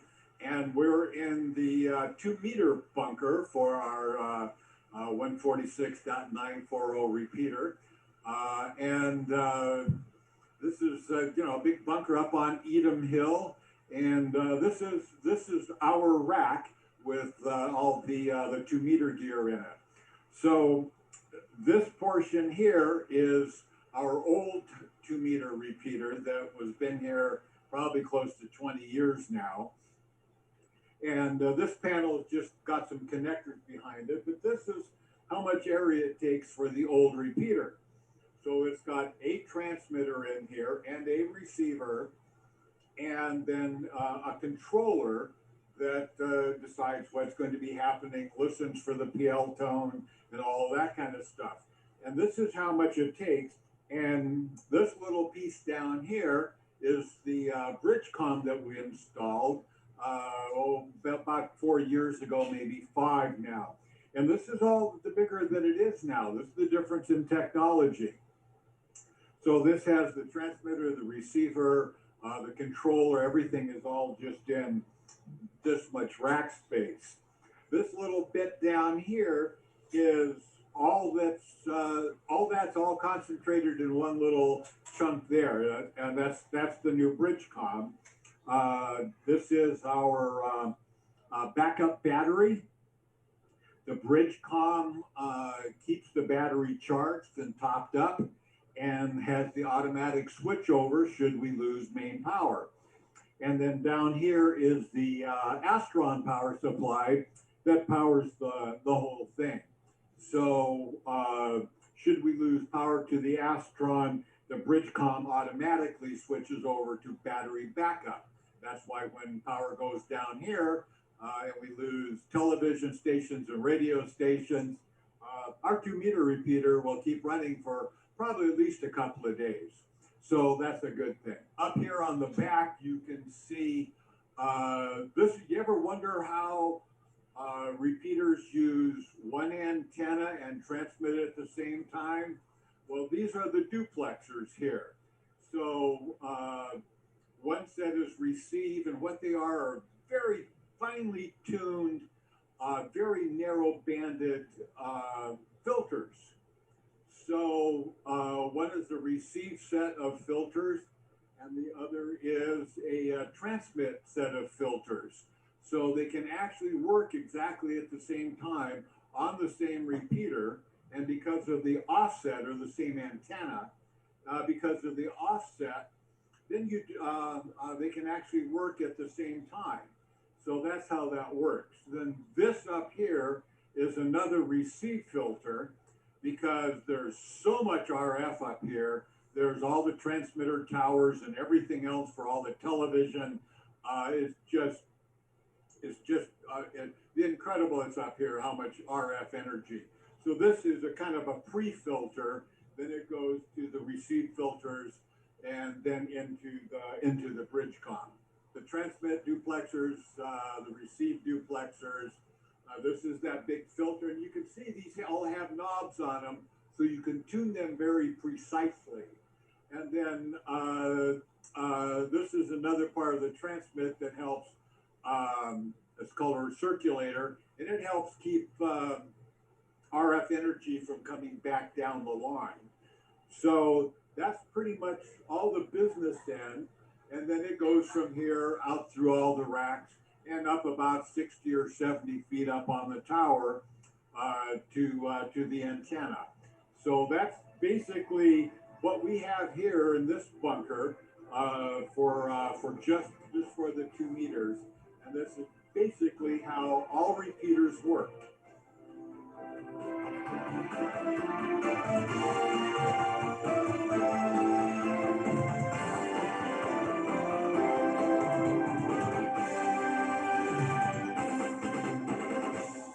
We're over here in the KRG building owned by Jim Brown, who lets us have this rack space here for all of the 220 repeater backup, RMS, WinLink, and all of Arctic. Everything here is on solar battery backup, so this equipment will sustain itself indefinitely with power outage. We'll start here with the Bridgecom radio. This is a 220 radio. That is probably the only radio that's going to stay on sustain for a group in a long-term power outage. This is our weather station here that we have stuff on the roof, and then that relays data through the Arden back to us on what's going up here weather-wise. This is the circulator for the 220 radio. This protects the front end of the radio from the higher F here on Edom Hill, destroying the radio. This over here on the side is the receive channel filter for the RMS radio, so that, I can say again, higher F won't destroy the radio. This is the RMS radio. It's this regular 2 meter easy base mobile rig, and this is the signaling part. And we have our own server. Basically, it's a Windows 10 computer for RMS, so it will store and pass on traffic as needed. So if we get isolated in an event, we can pass our own internet traffic, and we don't rely on internet. But then, when internet is up and running, Arden, which here's the switching gear for it, relays that information back to the internet and gets it where it needs to go. Okay, this is the internet server for Arden. This is the switching gear for all the different nodes. Internet switch. This is the computer for Arden and RMS. This is basically remote disconnect control to all the Arden and Artemis equipment so we can power down, power back up to reboot. And then we have redundant power supplies, isolated power supplies, so that if one part fails, the other one will still keep some of the equipment running. And so it doesn't rely on one source. So it was, we built it in mind that we have something. So if equipment fails, something's still going to work. This is the charging, the fuses and the charging controllers for solar battery. This one's for the 220 repeater. This is for Arden and the Windland radio equipment. And these are the batteries. They're 110 amp hour each. AGM batteries. So this is step up. That takes it up to 24 volts. Arden rather prefers 24 volts than 12 volts. And then we have step down, which you can't see what's back in the rack. This is the charge controller. This regulates the charge to the batteries and switches in an event and so on and so forth. We also have security camera equipment installed. We do that for the site owner, which made him very happy for security reasons, and we can also monitor all of our equipment to know what's going on here. So also we have remote control to fire, shut down equipment or fire it back up in case you have to reboot computers and or camera equipment. We have our own camera system via Arden, which everybody's welcome to use via Arden, that you can control and zoom in, and we can monitor anything in the valley out here as far as fire going on, some type of event that we zoom in on. So we also have a camera in the COVID setting on the Arden system, and we have a camera also at the Hyatt, so you see what's going down Springs up on here. All tied into Arden. And like I said, Arden is the backbone for the internet. And then we inject Arden more than one site back to the valley so that if one of us have a failure, it'll just pick up its next source. Duplexer for the 220 radio. And then because of the high RF problems, these are the 2 channel filters for the 220 repeater equipment. Repeater equipment is totally isolated electrically, so it's on its own battery, own solar panel, own charge controller, so that we'll have voice communication or past digital traffic we have to with it. And then, like I said, the Arden and WinLink is on another set of battery, solar panels, charge controller, so that if we lose one, at least we have something. We might have one charging system. All this was donated to Spacer Force and Jim Pratt, very nice. And we do maintenance work here for him to help out with site so forth repairs. I take care of all his electrical problems. So very nice thing. So if you get a chance, thank you. That's about it.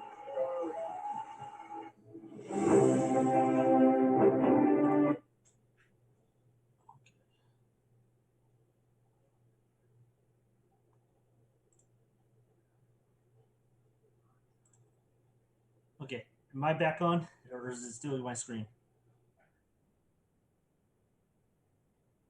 Yeah, I'll give it a like. That site, let's see, it's been I think about 4 months ago, some guys on ATVs rode up there and destroyed those solar panels and stole some of that gear out of that site. And they caught it on those Arden cameras and was able, they caught it in all action, but they tried to, it even made the news down there in the desert. And we tried to, seeing who they were. I never did hear if they caught them or what they did, but they took some of that equipment, but I don't know what they took out of there. And this is break in.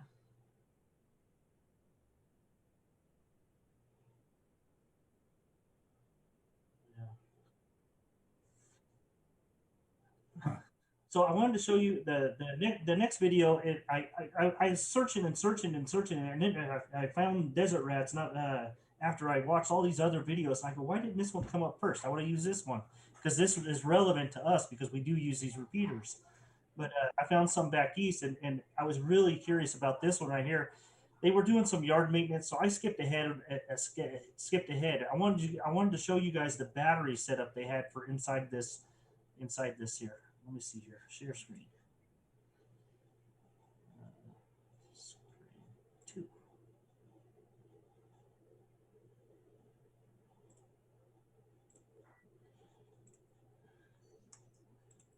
Something before. All right, start over. Here's something interesting that you may have never seen before. These batteries down here. Those are batteries? Those are batteries. Each cell, and it's bigger than a 5-gallon bucket. You really can't get good scale here, but it's a good deal bigger than a 5-gallon bucket. I would say it's probably a 15-gallon bucket. How many we got in here? There are 6, and the reason there's 6 is because each one is a 2-volt cell. 2, 4, 6, 8, 10, 12 volts. There you go. These batteries are probably as old as I am. I was born in 1979. These batteries are probably that old, if not just a little bit older. They still work. They are lead calcium, and what these are surplus from the telephone system. They would have battery banks of these, and they came in this style. This is a bigger one, and they came in some smaller ones, which were still pretty impressively large. But somewhere years ago, someone that worked at the telephone company was friends with one of the hams and donated some batteries to us. We had some more of the smaller type, but they had went bad, and we've since recycled them. But these are still here and provide our battery backup. Actually, we have a power inverter. This is from what you would find like an RV. We have a power inverter, and we charge.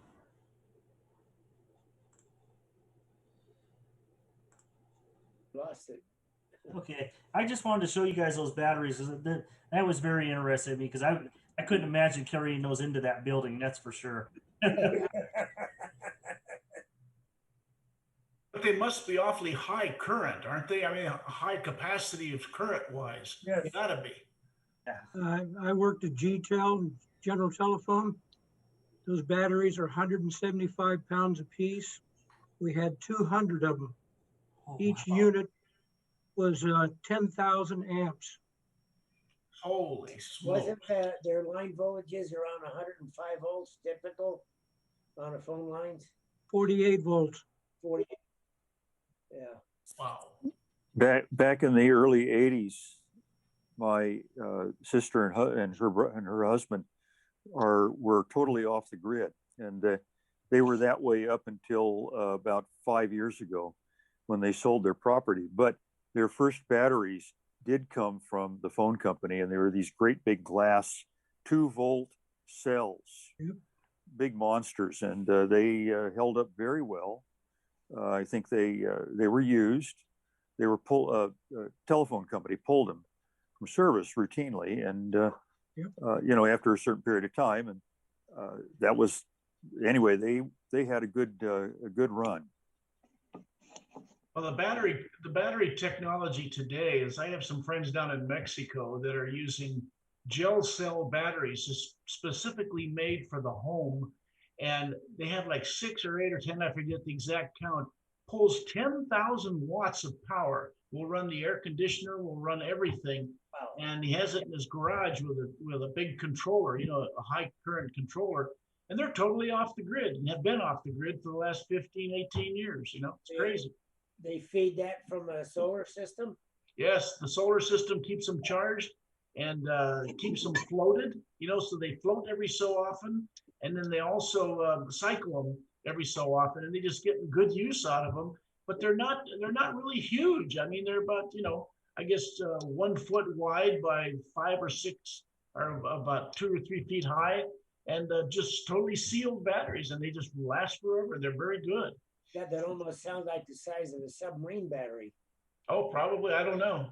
Well, submarine batteries were like about 4 by 4 by 6 foot. Wow. Yeah. Wow. They're huge.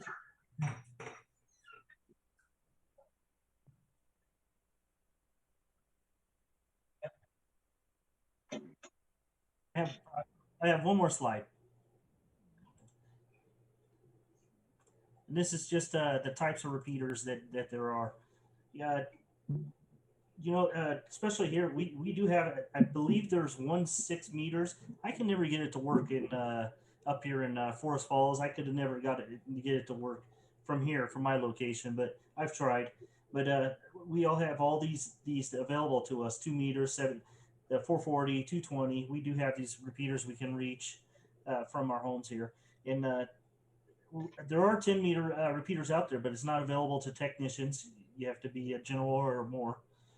And there are some other repeaters that this one, they're starting to get into this in LA. I don't think we're going to be able to reach them from here for voice, but they do use this for ATV. That's the amateur TV radio. They use 5 gigahertz also. But there are some other ones. But look at all the modes in the last few years. How many modes there were? There are a few years ago when I downloaded the repeater handbook to my phone. There was only like 2 options. I think it was FM and D Star, and then now all these other ones have come in, and they're all. Which one did I hit? Oh yeah. Sorry guys. Yeah, I got. Yeah. There you go.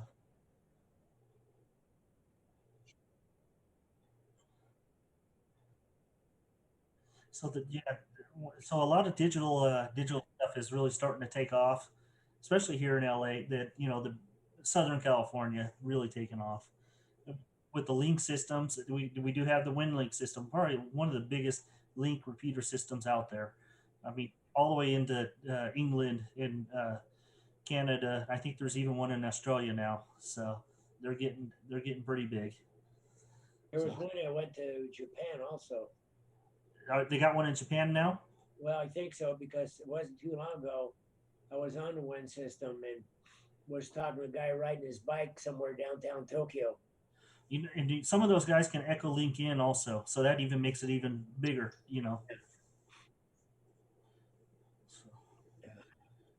A neat presentation, DJ. Thank you.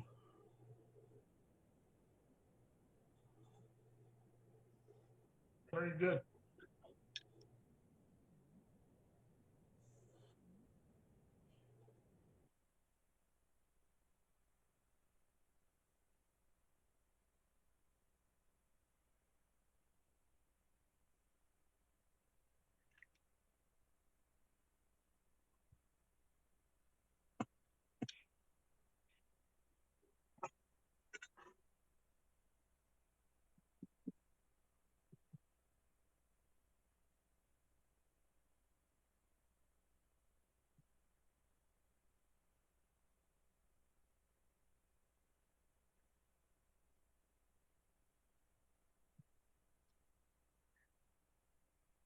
Yeah.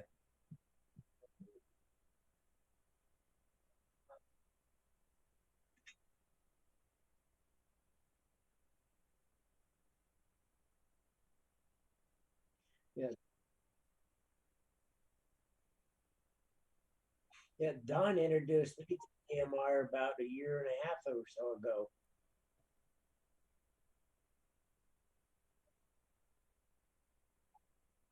Yeah.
better radio etiquette.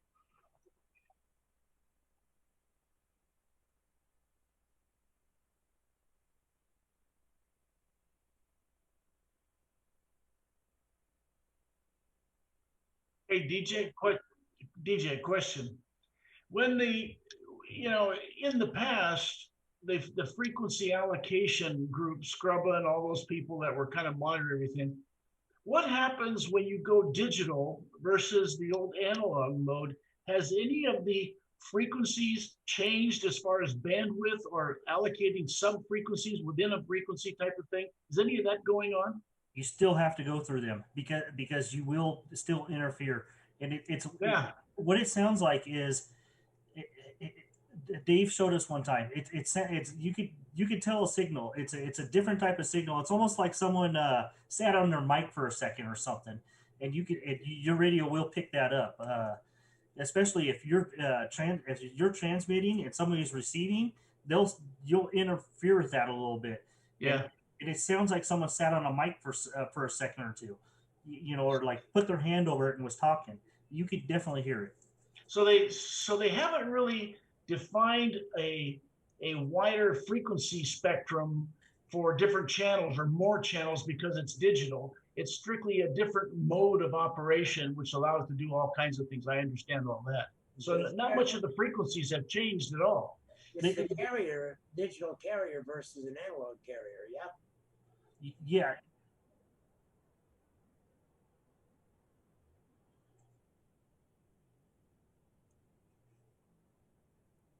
Right.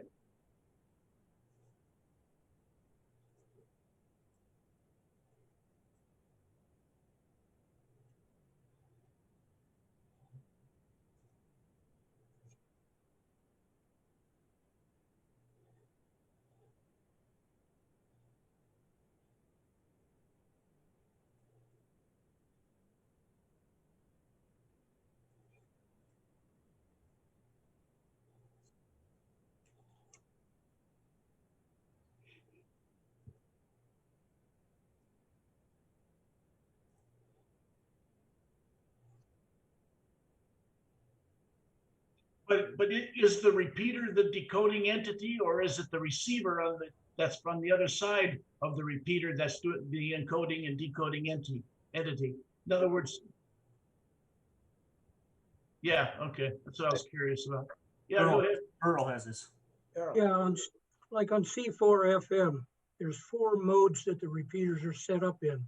Mode 1, 2, 3, and 4. Mode 1 is limited strictly to digital. If you go to mode 2, the bandwidth goes wider because most people don't know that you can go on voice wide, which increases the bandwidth on the audio from 6.75 to 12.5 kilohertz. Yeah. On mode 3, mode 3 and 4, you can actually talk and send messages at the same time. Oh, okay. So there is some duplexing going on the same channel because of the width. Yeah, yeah.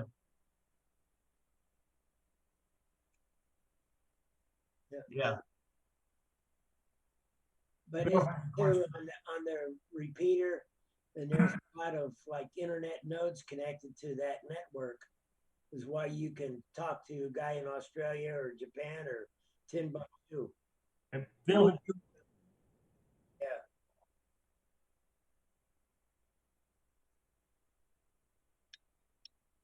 Bill has his hand. C4, Wires X basically is on the internet. Yeah, yeah. Yep. Sam had his hand up first there, Bill. I yield to Single Bill. Okay, I wanted to answer a more specifically Flip's question. I put my first repeater on the air in 1973, and I belonged to the Southern California Repeater and Remote Base Association that entire time. Scrubba. A long time ago, SCRBA completely filled up the UHF spectrum. Right. So there haven't been slots available for a long time. And then about, well, it's been a long time now, but it's almost 20 years ago now. We refarmed the band, and we took 5 kilohertz away from everybody and narrow banded all of our repeaters, Yeah. which added a finite number of extra channels. I think it was about, yeah. So yeah, we're so saturated with RF here in Southern California that we had to do that. So I think we gained about 22 channels, but those quickly filled up as well. Yeah. And what's important to know is that digital radio is not compatible with analog radio on the same frequency. Right. They absolutely interfere with each other. And so the big problem that SCRBA has been having over the last, I don't know, 5 years or so, is that everybody's buying or building these new digital repeaters, but there's no real estate. There's no RF real estate to put them on.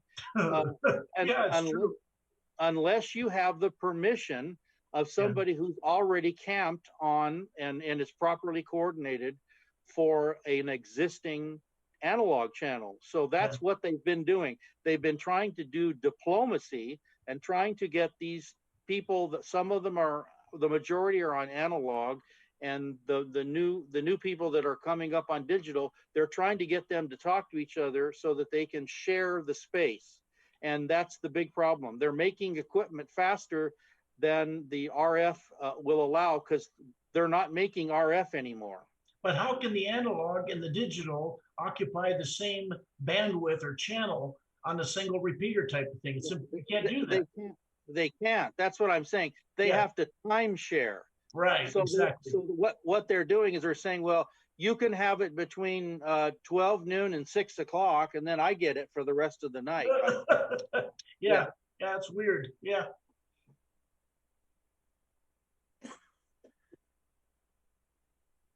Like Merino Valley has, the way they set it up, they have it C4 FM and then they have analog FM. So they have 2 different repeaters. Yeah.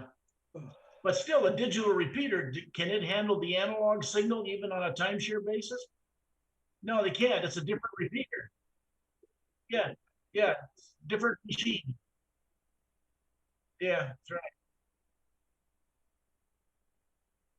Well, it's going to be probably a slow, long process, because the guys who own, whoever they be, own the analog computers and the repeaters and the sites. They're not about to give up anything anytime soon. Okay, so it's going to be a long process to try to switch over.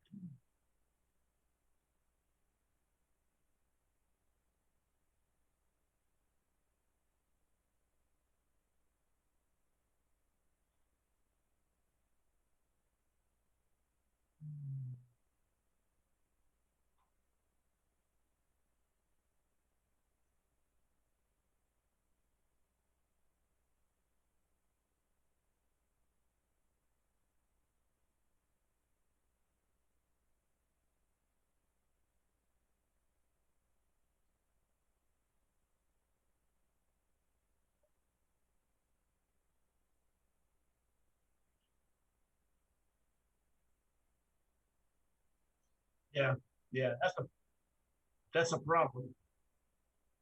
Yeah.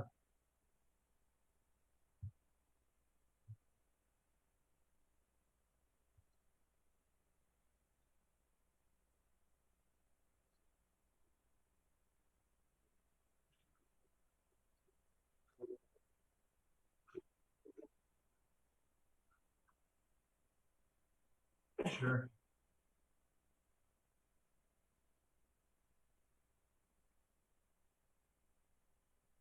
Hey, Bill.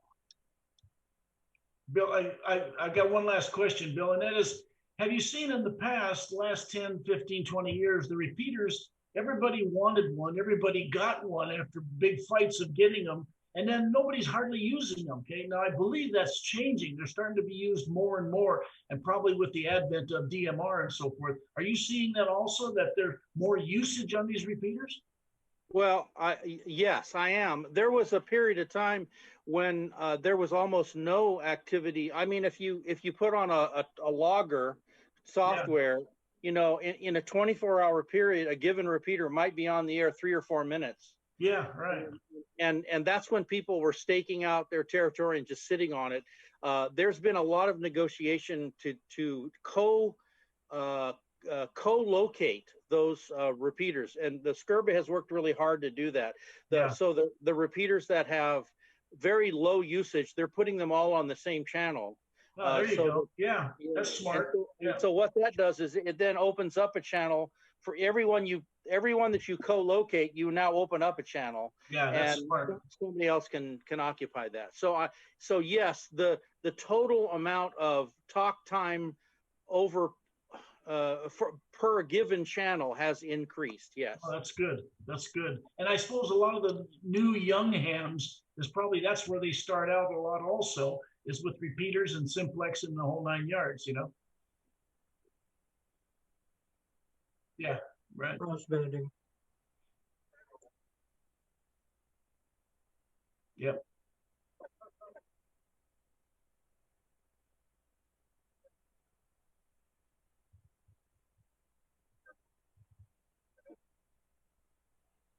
Yeah.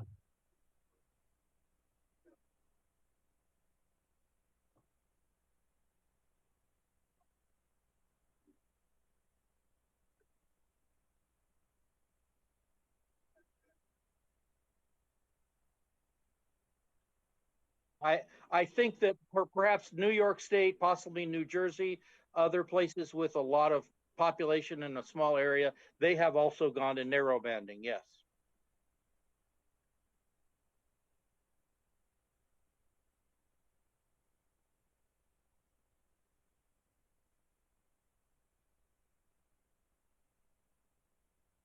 Well, you mean as far as the FCC rules go, the FCC? No, the FCC. No, the same rule applies. You use the amount of power necessary to complete your transmission and no more. But the FCC has not regulated bandwidth yet. In fact, we hope they don't.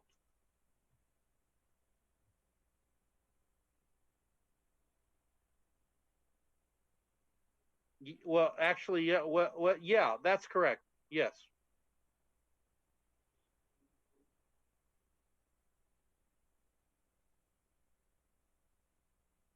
Well, yeah. The less the less the less deviation you have, the poorer the signal. The signal to noise ratio is poorer. Yeah.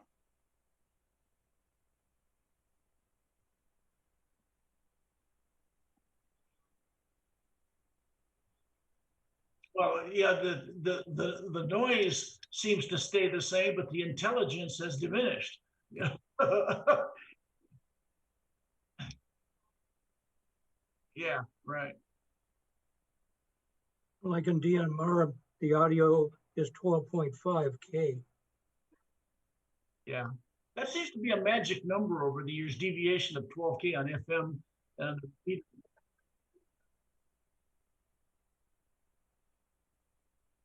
Sam had his hand up. I got a little story on repeaters. I was working the Baker to Vegas, sitting on top of Turquoise Mountain above Baker. And frequency we were on, I had my Kenwood HT with a modified antenna on, of course. And I talked to Marine and Ken, N6HR, in the desert. And we pegged my simplex was 103 miles to the repeater on the mountain there. wow. Wow. Yeah, if you got a clear shot of sight, guess what? It'll do it. Well, yeah. And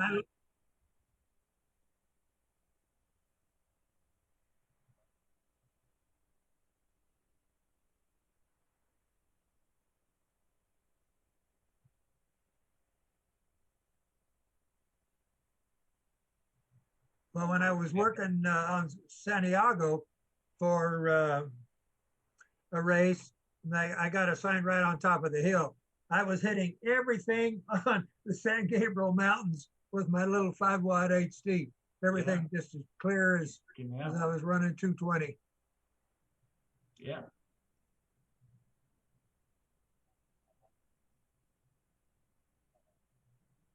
Yeah.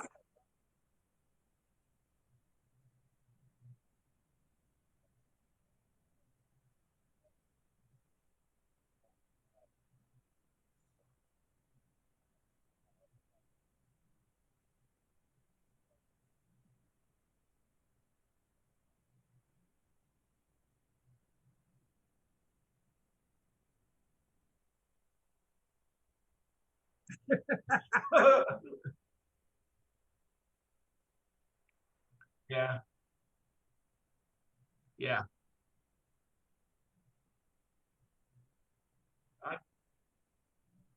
I visited Mount Wilson a few years back, and you talk about antenna city, duplexer heaven, and just nothing but tons of antennas and duplexers. There's so much RF on that mountain, man. It's unbelievable that it works even.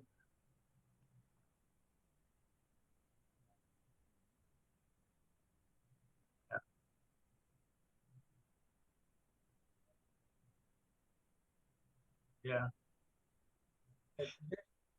There's so much RF on Mount Wilson, it's where it don't glow at night. Yeah. I mean, the TV stations and the towers and oh my gosh, it goes nuts, you know? I had a friend that worked at the station and they can only work 6 months because they have a condition called green skin. Right. It's caused by RF radiation. Yep. So Yep. they can only work 6 months and then 6 months off. Oh my gosh. The fact that they even recognize it, I'm not sure I'd want to work there.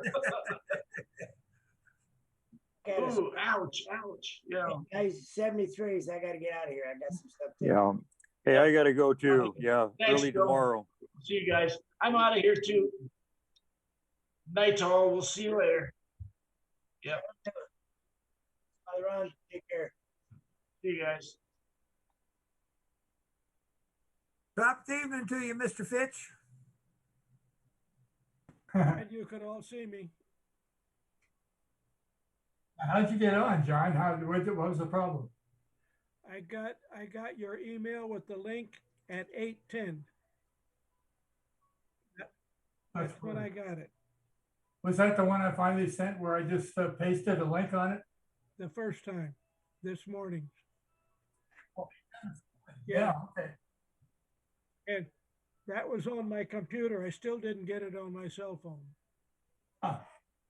So much for modern electronics. I'm glad you got it. You have a break in your loop there, John? Hey, no. Okay.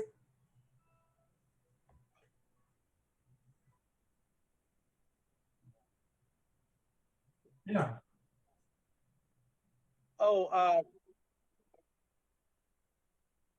well, I just wanted to say to DJ, if you ever do this same research again, Larry W6LAR, who used to own the repeaters that are on the water tank on Sunset Drive in Redlands, he produced a YouTube video where he starts on one end of his rack and walks all the way to the other end and shows every single component that goes into a repeater. So it's very demonstrative. So you might look in, if you ever do this again, you might look into that. Okay, thank you, Bill. Okay. By the way, you had the best sounding repeater in Southern California. Yeah. You did. Yeah. Well, we worked really hard on that audio. You know, I don't know what to say other than the stock radios are, you know, they're communications devices. They're not high fidelity devices, and so we put in multiple layers of audio processing to get it to sound like that.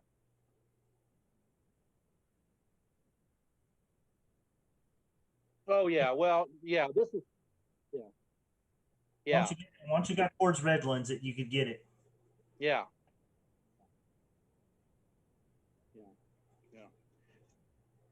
Okay. Thank you. Later, bye. Thank you, Bye. fellas. See you, Sam. Take care, Jeff.